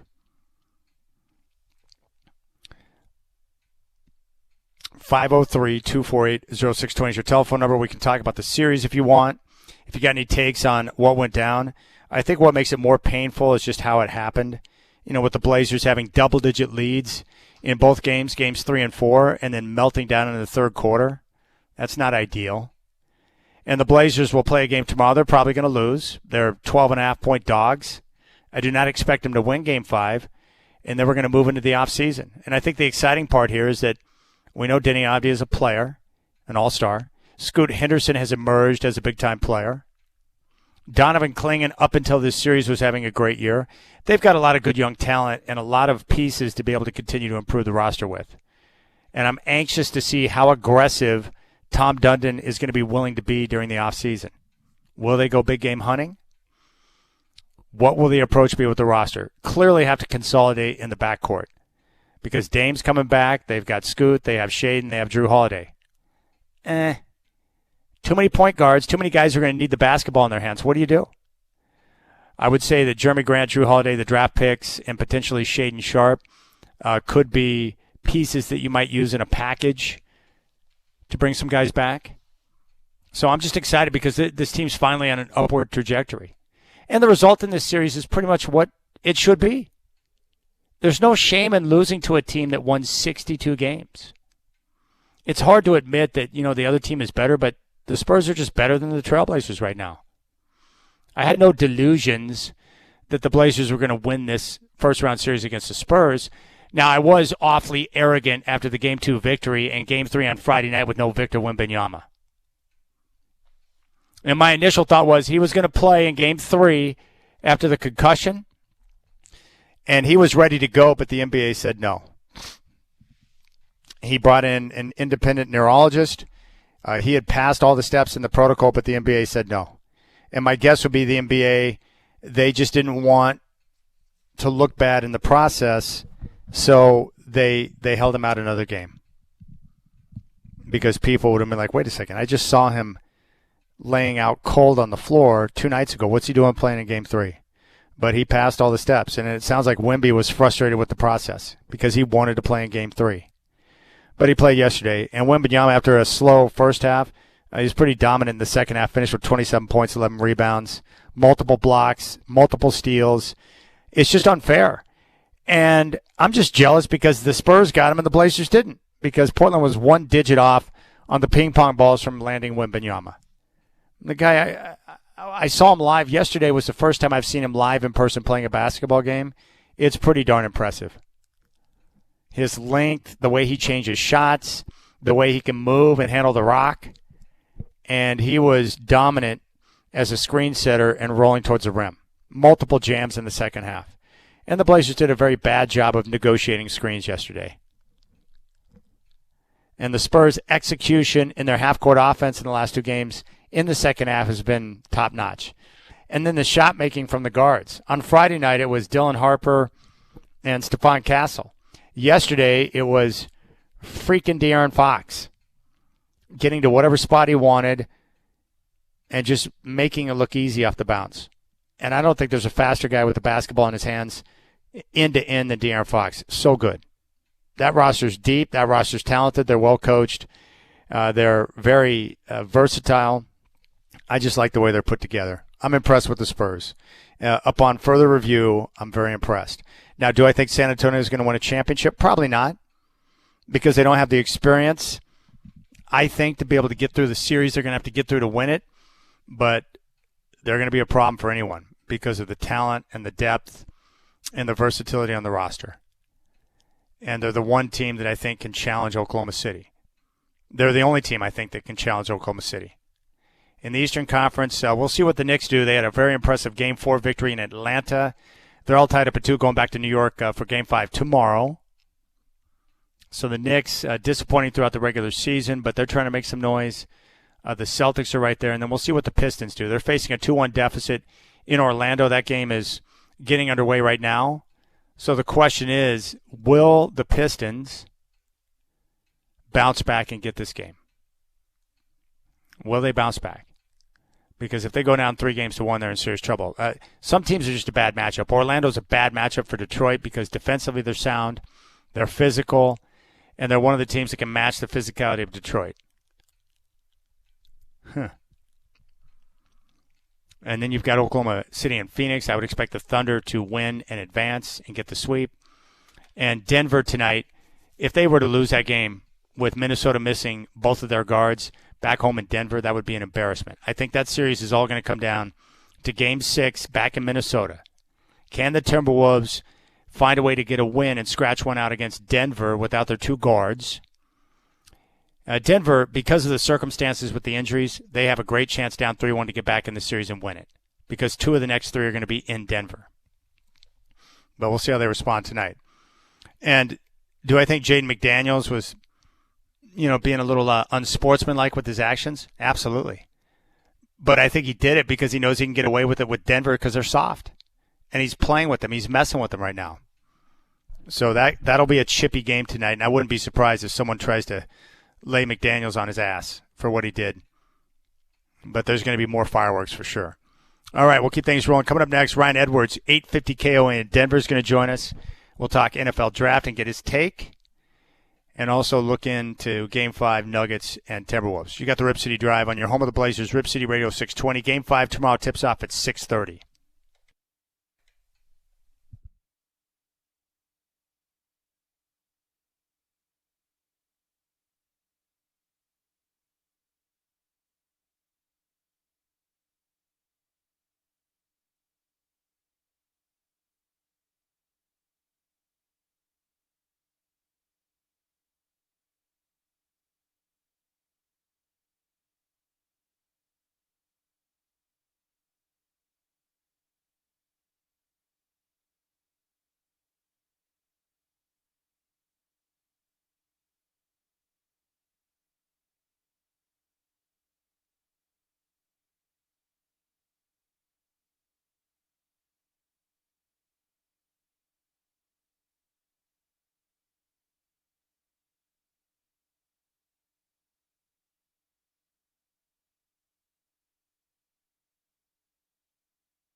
All right, the most compelling series in the first round to me has been the Nuggets and Timberwolves.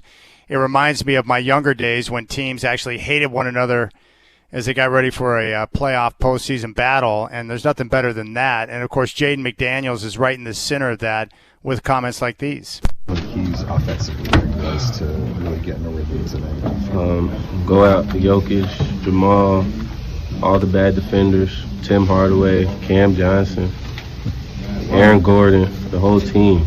Like, just go at them. They're all bad defenders. Yeah, they're all bad defenders. All right, joining me right now from our sister station in Denver, 850 KOA, it's Ryan Edwards who's back. Ryan, it's always great to talk with you. I have never heard a player after a game name out players name by name, just going down the line and calling guys out. That was amazing to me. Well, it's amazing because it was only after game 2. Like, it'd be one thing if they had just swept the Nuggets, and then he's kind of getting a little bit extra after the fact. I mean, you're right. These teams do not like each other. And so it'd be one thing if, hey, we just finished, sweeping the Nuggets and we're going to call them out individually. All right, man, you've earned that right. But this was after game 2. Now, they did beat the Nuggets there in Denver, and maybe they're feeling a little bit.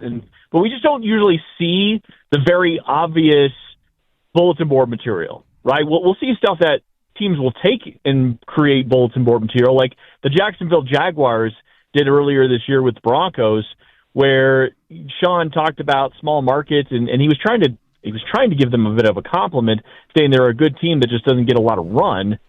And instead they used that as the way to buoy that matchup and say, oh, hey, look, we're a small market team. Nobody expects anything out of us. So, yeah, this was like very obvious, clear bulletin board material. But again, they backed it up. Nuggets played terrible in games 3 and 4, and now they're on the ropes here on game 5 tonight. I know it's no surprise. The Nuggets are not a great defensive team. I don't think anyone would claim that they are. But what's been the biggest issue for them in this series? Is it the fact that Jokic has been ineffective from the field and from 3? Like, what do you identify as the biggest problem they're having right now? God, it's a lot of things. I mean, yeah, your best player isn't playing great, so that is certainly part of it. But I'd say, the size problem here for them, specifically, when you're, especially with Aaron Gordon, again, dealing with another ailment, Jonas Valanciunas has done nothing for this team. In fact, he's not even playing anymore. And so it's basically Nikola Jokic is your only true big, and he doesn't play like a traditional center, right? So you got Naz Reid, you got Rudy Gobert, you got a 6'9" Julius Randle, and there's just no matchup for the Nuggets there. And so they're getting out-rebounded every single game, both on the offense and defensive side. So I say it starts there. Rudy Gobert is playing his best series ever against Joker.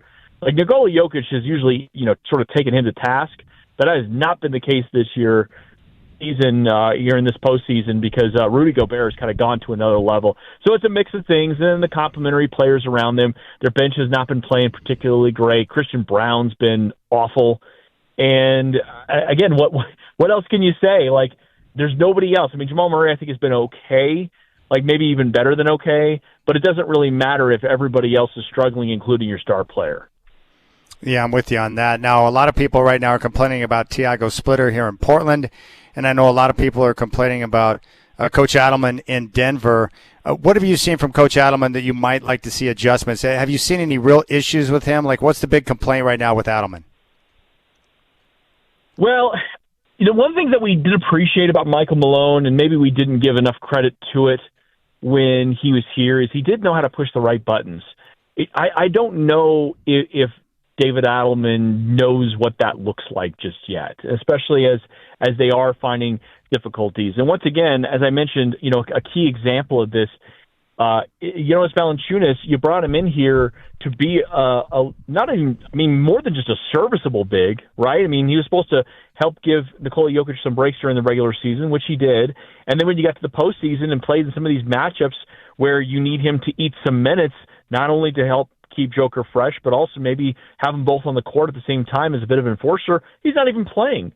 And so it's the combination of that. It's over the course of the season, he's had some really kind of quirky lineups where he's going small when they're going big, and we're like, okay, what's the advantage here? Because it's just not working out. So, do something different. So, Nuggets fans are justifiably frustrated. It's a little bit different situation, obviously, with you guys and Tiago filling in for Chauncey, right? But here, David Edelman was given the contract. He's the guy. He's not an interim anything. He's our coach. And there are a lot of Nuggets fans saying if they lose tonight, they don't want him back. I don't know if the Nuggets are prepared to fire a coach after 1 year, especially when you win a franchise record road games, and you win 54. And I mean, you're a good team and all the injuries you dealt with, but this would be a significant disappointment, especially if you get embarrassed on your home court tonight. Yeah, no doubt. I fully expect the Nuggets to win tonight and probably win big. This series is probably going to come down to Game 6 back in Minnesota.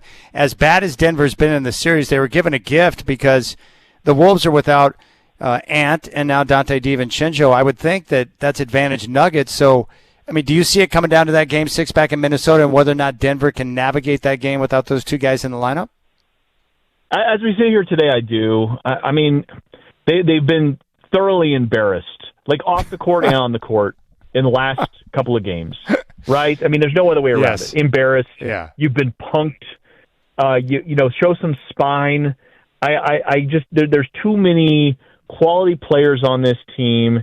There's too much championship roster build here for them to just fold tent and say, it's okay, we'll get them next year. I think they're going to show up and they're going to rep tonight. But do they have enough in the tank? Can they go to Minnesota? It's interesting watching the odds on this game, right? Or on this series.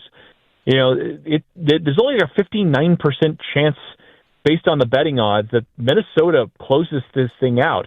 And that's such a weird, I know they're without two players, but like if you watch this series, not only has Minnesota been the overwhelmingly better team, they're up 3-1.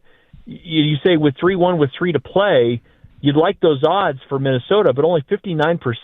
So at least the bettors out there think the Nuggets are going to bounce back. They're favored by 11.5. I think they'll play better tonight, but my goodness, if they somehow win the next 3, right? I mean, let's just paint that scenario. I mean, how good are you going to feel against the Spurs? I mean, I don't know. I don't want to speak too soon. I speak too soon because Portland's still in it, obviously. I like your team. But just painting that picture, I don't like the Nuggets' chances at all in that series. Hey, Ryan, you know what's amazing? Seeing yesterday was the first time I've seen Wembanyama live in person because he's missed all the other games here in Portland. I'm blown away by him, a guy at that size who can handle the rock the way he does. Like, I haven't seen anyone like him. But then I thought the narrative going into Game 3 was absurd, that the Spurs, 12-6 without Wemby, they could play fine without him. I'm like, yeah, that's regular season ball, but it's not playoffs. So I thought that was crazy talk. And then I watch him play, and I'm like, dang, they're long, they're athletic, they're incredibly deep, they're well coached. And then you throw Wemby into the mix. I mean, they are a serious problem, and they're going to be a big problem in the West for a long time. I'm really impressed by their operation. Oh, me too. And you move on from Pop, and you're thinking, okay, this is going to be a break for a while, and then they get Wembanyama, and they've built a good roster. They make some key important trades, including getting Fox, right? That's such a good ad. And Harper, of course, has been. I mean, that's a second overall pick, and he's coming off the bench, right? So they've got some really impressive depth. The fact that they were able to win that game a couple nights ago, as you guys know, without Wemby was wild, and they're legit. I mean, I said going into the postseason, I think it's going to be them and OKC representing in the West, and that's going to be a lot of fun to watch. And I think those are clearly. I mean, like the West is really good. I mean, you guys know, but those are the two teams that feel like they've separated for a while. All right, we're talking with Ryan Edwards, 850 KOA in Denver. I want to ask you about the draft. One player the Broncos got, running back Jonah Coleman out of Washington. I've had the benefit of watching him play a number of games. I just like his, he's stout. He's terrific when he gets hit at the line or behind the line of scrimmage and continuing to move forward to pick up yardage. A good receiver. He appears to be really engaged when it comes to pass blocking. Like, this could be, when you look at the Broncos' maneuvers now, getting J.K. Dobbins back on a very team-friendly deal, having R.J. Harvey, and now getting Coleman in the mix, all of a sudden I really like what they've got in their running back room. Yeah, and they really missed Coleman or a running back like Coleman last year when J.K. went down. So in a lot of ways, everything you described is perfect. He could be a three-down back. I mean, certainly he won't be that right away with the Broncos, but the thing you like about him, you like him in pass pro, you like his tough running, everything you just said. And they needed that when J.K. went down. So at least if nothing else, you give yourself a guy that if you decide to put him as your RB2 behind J.K., then you're really not losing much when J.K. needs a breather. And then R.J. kind of gets to stay in his role, right, as a little bit of a three. Maybe he comes to your true three down, change of pace back. Maybe he can do a little bit more, but you got a lot of options there, which they just felt like they didn't last year. And they really struggled running between the tackles and getting some of those tough yards and falling forward. And as soon as J.K. went down, it changed the entire dynamic of the offense. Now, they still won games, partly because of the schedule, but they know very well that if they're going to continue to succeed, especially in the postseason, they're going to need some tough runners out there. And so I think that's just that investment was probably one of the more significant ones of the weekend. Hey, when you look at the Broncos draft, obviously they acquired Jalen Waddle from Miami and used a first-round pick to be able to do that. Knowing what would have been available where they were selecting in the first round, how do you feel about that Waddle maneuver today? I felt great about it. I mean, even that night, Benjamin Albright and I were doing the draft, and we, of course, went wire to wire with it. We took a pause at 29, and we just said, okay, right now with what the board is looking like, how would you feel? I mean, the Broncos are looking at Omar Cooper here out of Indiana, which we both like him, but Jalen Waddle is what he is today, and there's no development time. There's no wondering if in a couple of years, he's going to pick up. And, of course, the mystery box stuff of the draft is always fun, right? There's like this guy could be the next great wide receiver or the next great whatever position, and then if they end up popping and you have on a rookie contract, you feel like you've got something that could be a franchise-defining player. But I didn't see that at pick 30, and that's the reason why. Is Jalen Waddle can be a franchise-defining kind of player on offense. He's the kind of juice that you need. And plus, I think the intent behind it, right? Trading what they did, a first and a third, to acquire Jalen Waddle, it sends a message to the team, especially on the offensive side of the ball. We're going to contend for some things this year. So you didn't have your first. You traded back your second into the third, and you took Tyler Onyedum, who I think is going to be a good defensive lineman for him. And then you took 6 players on Saturday, and I think all those players have a chance to make an impact, if not this year, but in a couple of years because of the depth. It's going to be good. Are they hoping that Onyedum can be the eventual replacement to the type of role that John Franklin Myers had for him? Yeah, I'd say he gets first crack at it. I mean, Savion Jones was a third-round pick for them last year, so he'll be in the mix there too.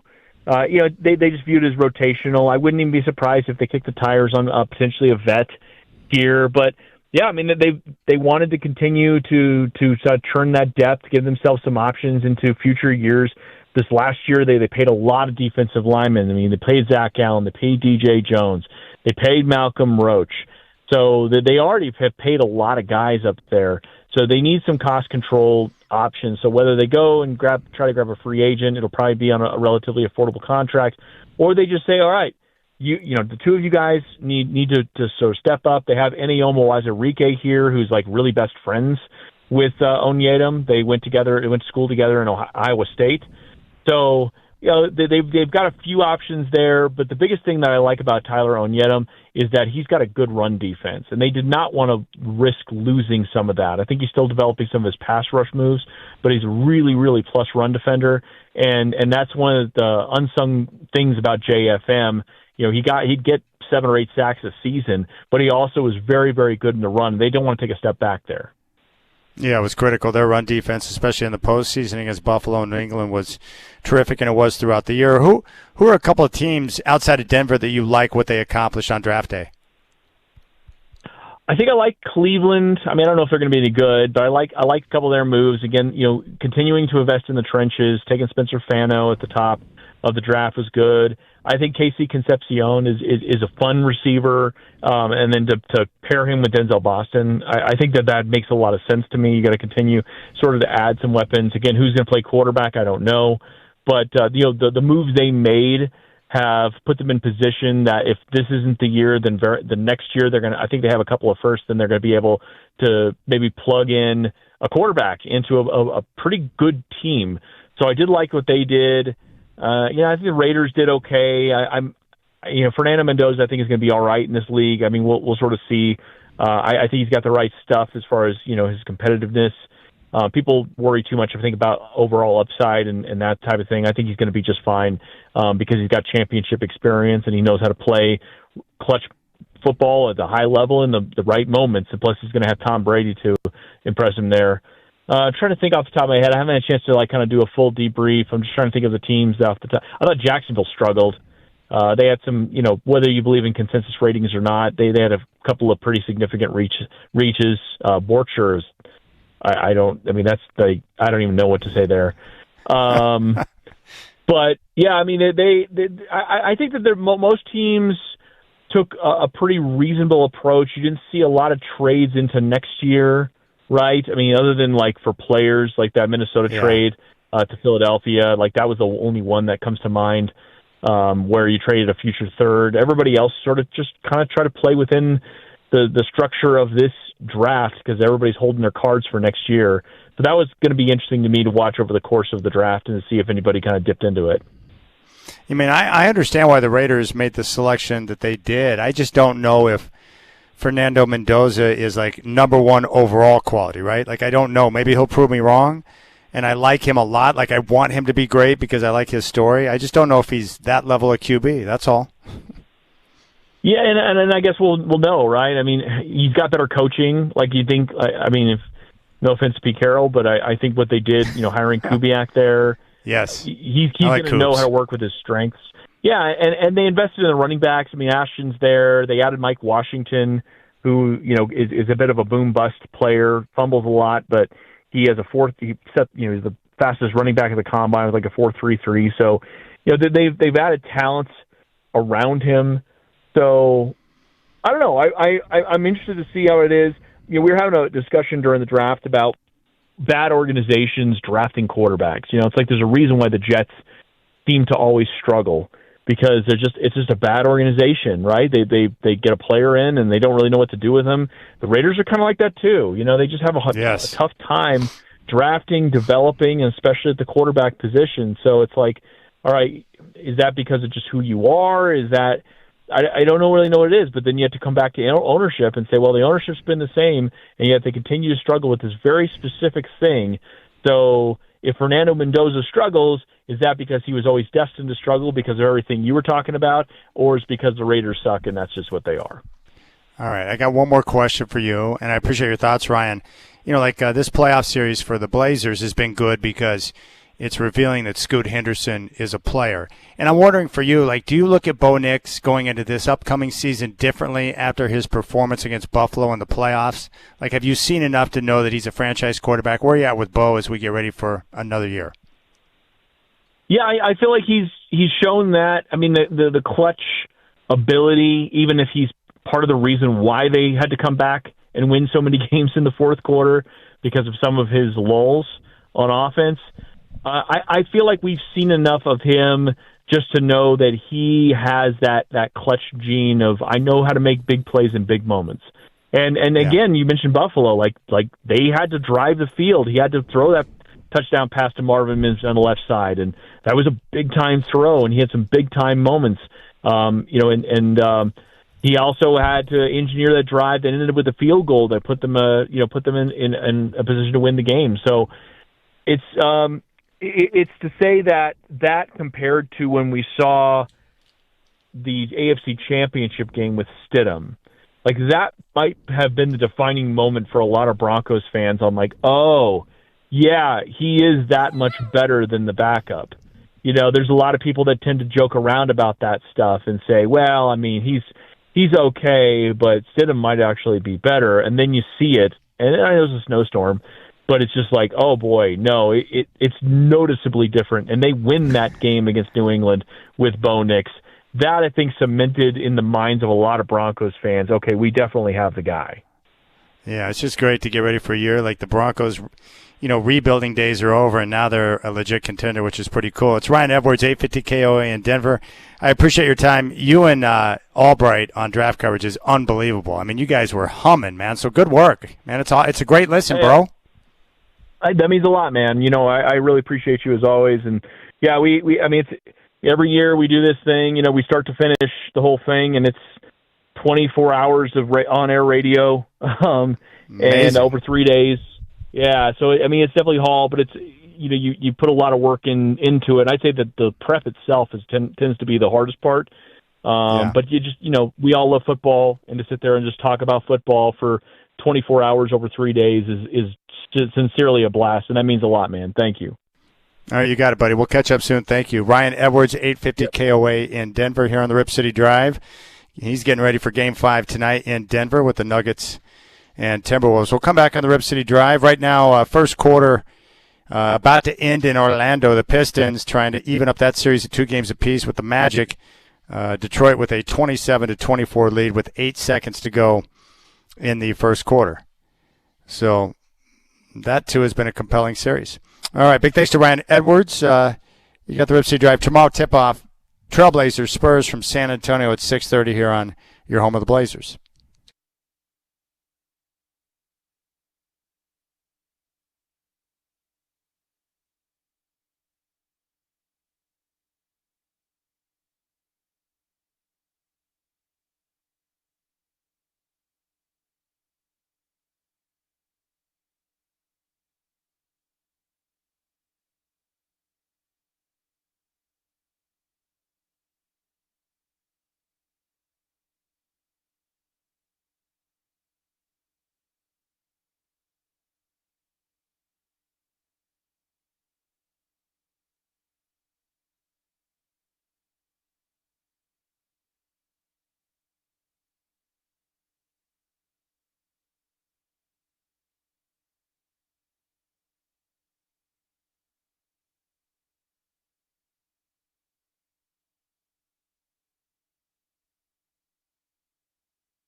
All right, my dog Puppy Shots is hanging out with me right now, and I'm driving him crazy because I got a piece of his bacon.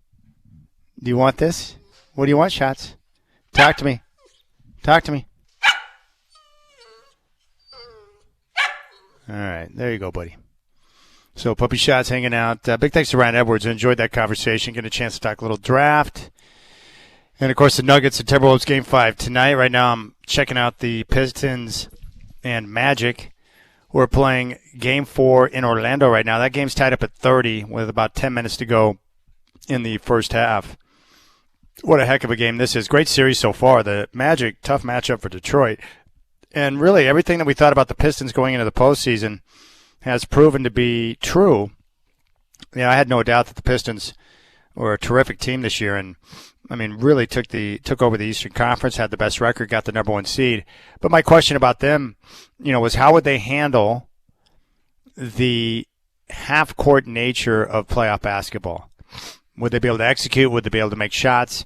Would they be able to have enough offense outside of Cade Cunningham creating off the bounce? And so far the answer's been no.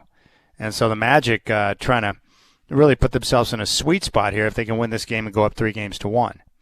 And Detroit right now is scrapping, and we'll see how things shake out. But very good series. And I just love the Wolves-Nuggets series because it reminds me of, the basketball I grew up with, where teams hated each other and wanted to knock each other out. And I like it when guys talk trash. I like it when guys don't get along. It just makes for a better series. And the NBA is better off for it, too. There's been, over the years, because so many guys grew up playing AAU basketball together, too many guys like each other, too much butt slapping and hugs going on. It's not good. What we need is more of this right here. And I'm talking about one Jaden McDaniels. He's offensively close to really getting a rhythm today. Go out to Jokic, Jamal, all the bad defenders, Tim Hardaway, Cam Johnson, Aaron Gordon, the whole team. Just go at them. They're all bad defenders. Yeah, they're all bad defenders. Now, my favorite part of that was the reporter clarifying. Now, are you sure? They're all bad defenders? Yes, they're all bad defenders. And he did not hesitate.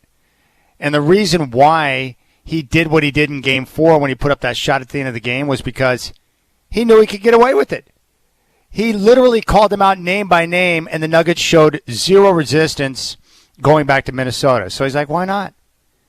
And Mike Conley's amazing because even he said that he knew when he threw Jaden the ball that he's like, uh-oh, because he knew what Jaden was going to do. He knew he was going to try and score. And Mike Conley's like one of the best guys ever. He's like a Drew Holiday type, where he is classy. But, yeah, he knew. You got to take a listen to this. It's awesome. This is Mike Conley, one of my favorite guys in the NBA, admitting that he knew there were problems when he threw it ahead to Jaden at the end of that game in Game 4. Were you trying to start trouble at the end of the game there? No, that was a slip-up. That's on me. I take the blame. I apologize to the Denver Nuggets. I apologize to myself, my team, everybody. As soon as I threw it, I looked at Here, Jaden. This Jaden. And I almost put my hands on my head, but I was like, maybe he won't. Maybe. And then as soon as I saw him in the ball, kind of bounce a couple times, it's over, man. I get crazy. At least he didn't see me lower my head. I just know it. Love it so much. McDaniel said he didn't know what was going on. He just looked over and saw a guy as big as hell coming after him. Talking about Jokic. And why was Jokic the guy that had to go and send the message to that was unacceptable? An epic fail by the Nuggets. But that's what you expect from them because they just get punked constantly. Unreal. The one thing I do love this time of year, of course, basketball, but it reminds me of back in the day. Stuff like this. I love the old school CBS Open with the intro into playoff games.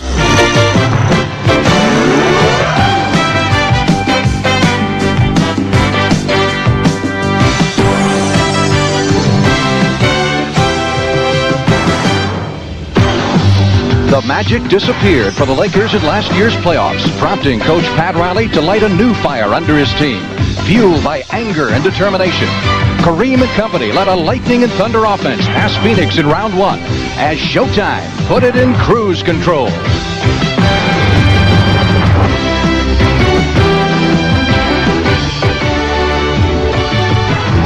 Back lineup, Audie Norris was the hero in Portland's last-second victory over Dallas. After a slow start, Jack Ramsey now likes what he sees, including the night-and-day improvement of rookie center Sam Bowie. The point production of good hit no field Kiki Vandeweghe and a bench that takes a back seat to none. Yeah, that's my day and age right there. Kiki Vandeweghe. How about Audie Norris? Love that reference. All right, 503-248-0620. So tomorrow, I'll have the Rip City Drive starting at 3 o'clock, and I'll be on up until 4:30. And then Chris Burkhart will take over with Game Day. And then I'll have the network pregame show at 5:30. Tip-off in San Antonio at 6:30. I still want Barkley to give us a count on the women down there eating the churros. I have not seen the churro counter yet from Charles Barkley, but I'd like that. As Barkley would say, the, quote, big women of San Antonio. All right, 503-248-0620 is your telephone number. I want to hear from you tomorrow. I'll have the Rip City Drive at 3, Chris Burkhart with Game Day at 4:30, and the tip-off, Game 5, Trailblazers and Spurs right here on your home of the Blazers, Rip City Radio 620, 5:30. Enjoy your night. Big thanks to Ryan Edwards, the Godfather Dwight Jaynes, and Brendan Slaughter. You guys have a good night, and I'll talk to you tomorrow.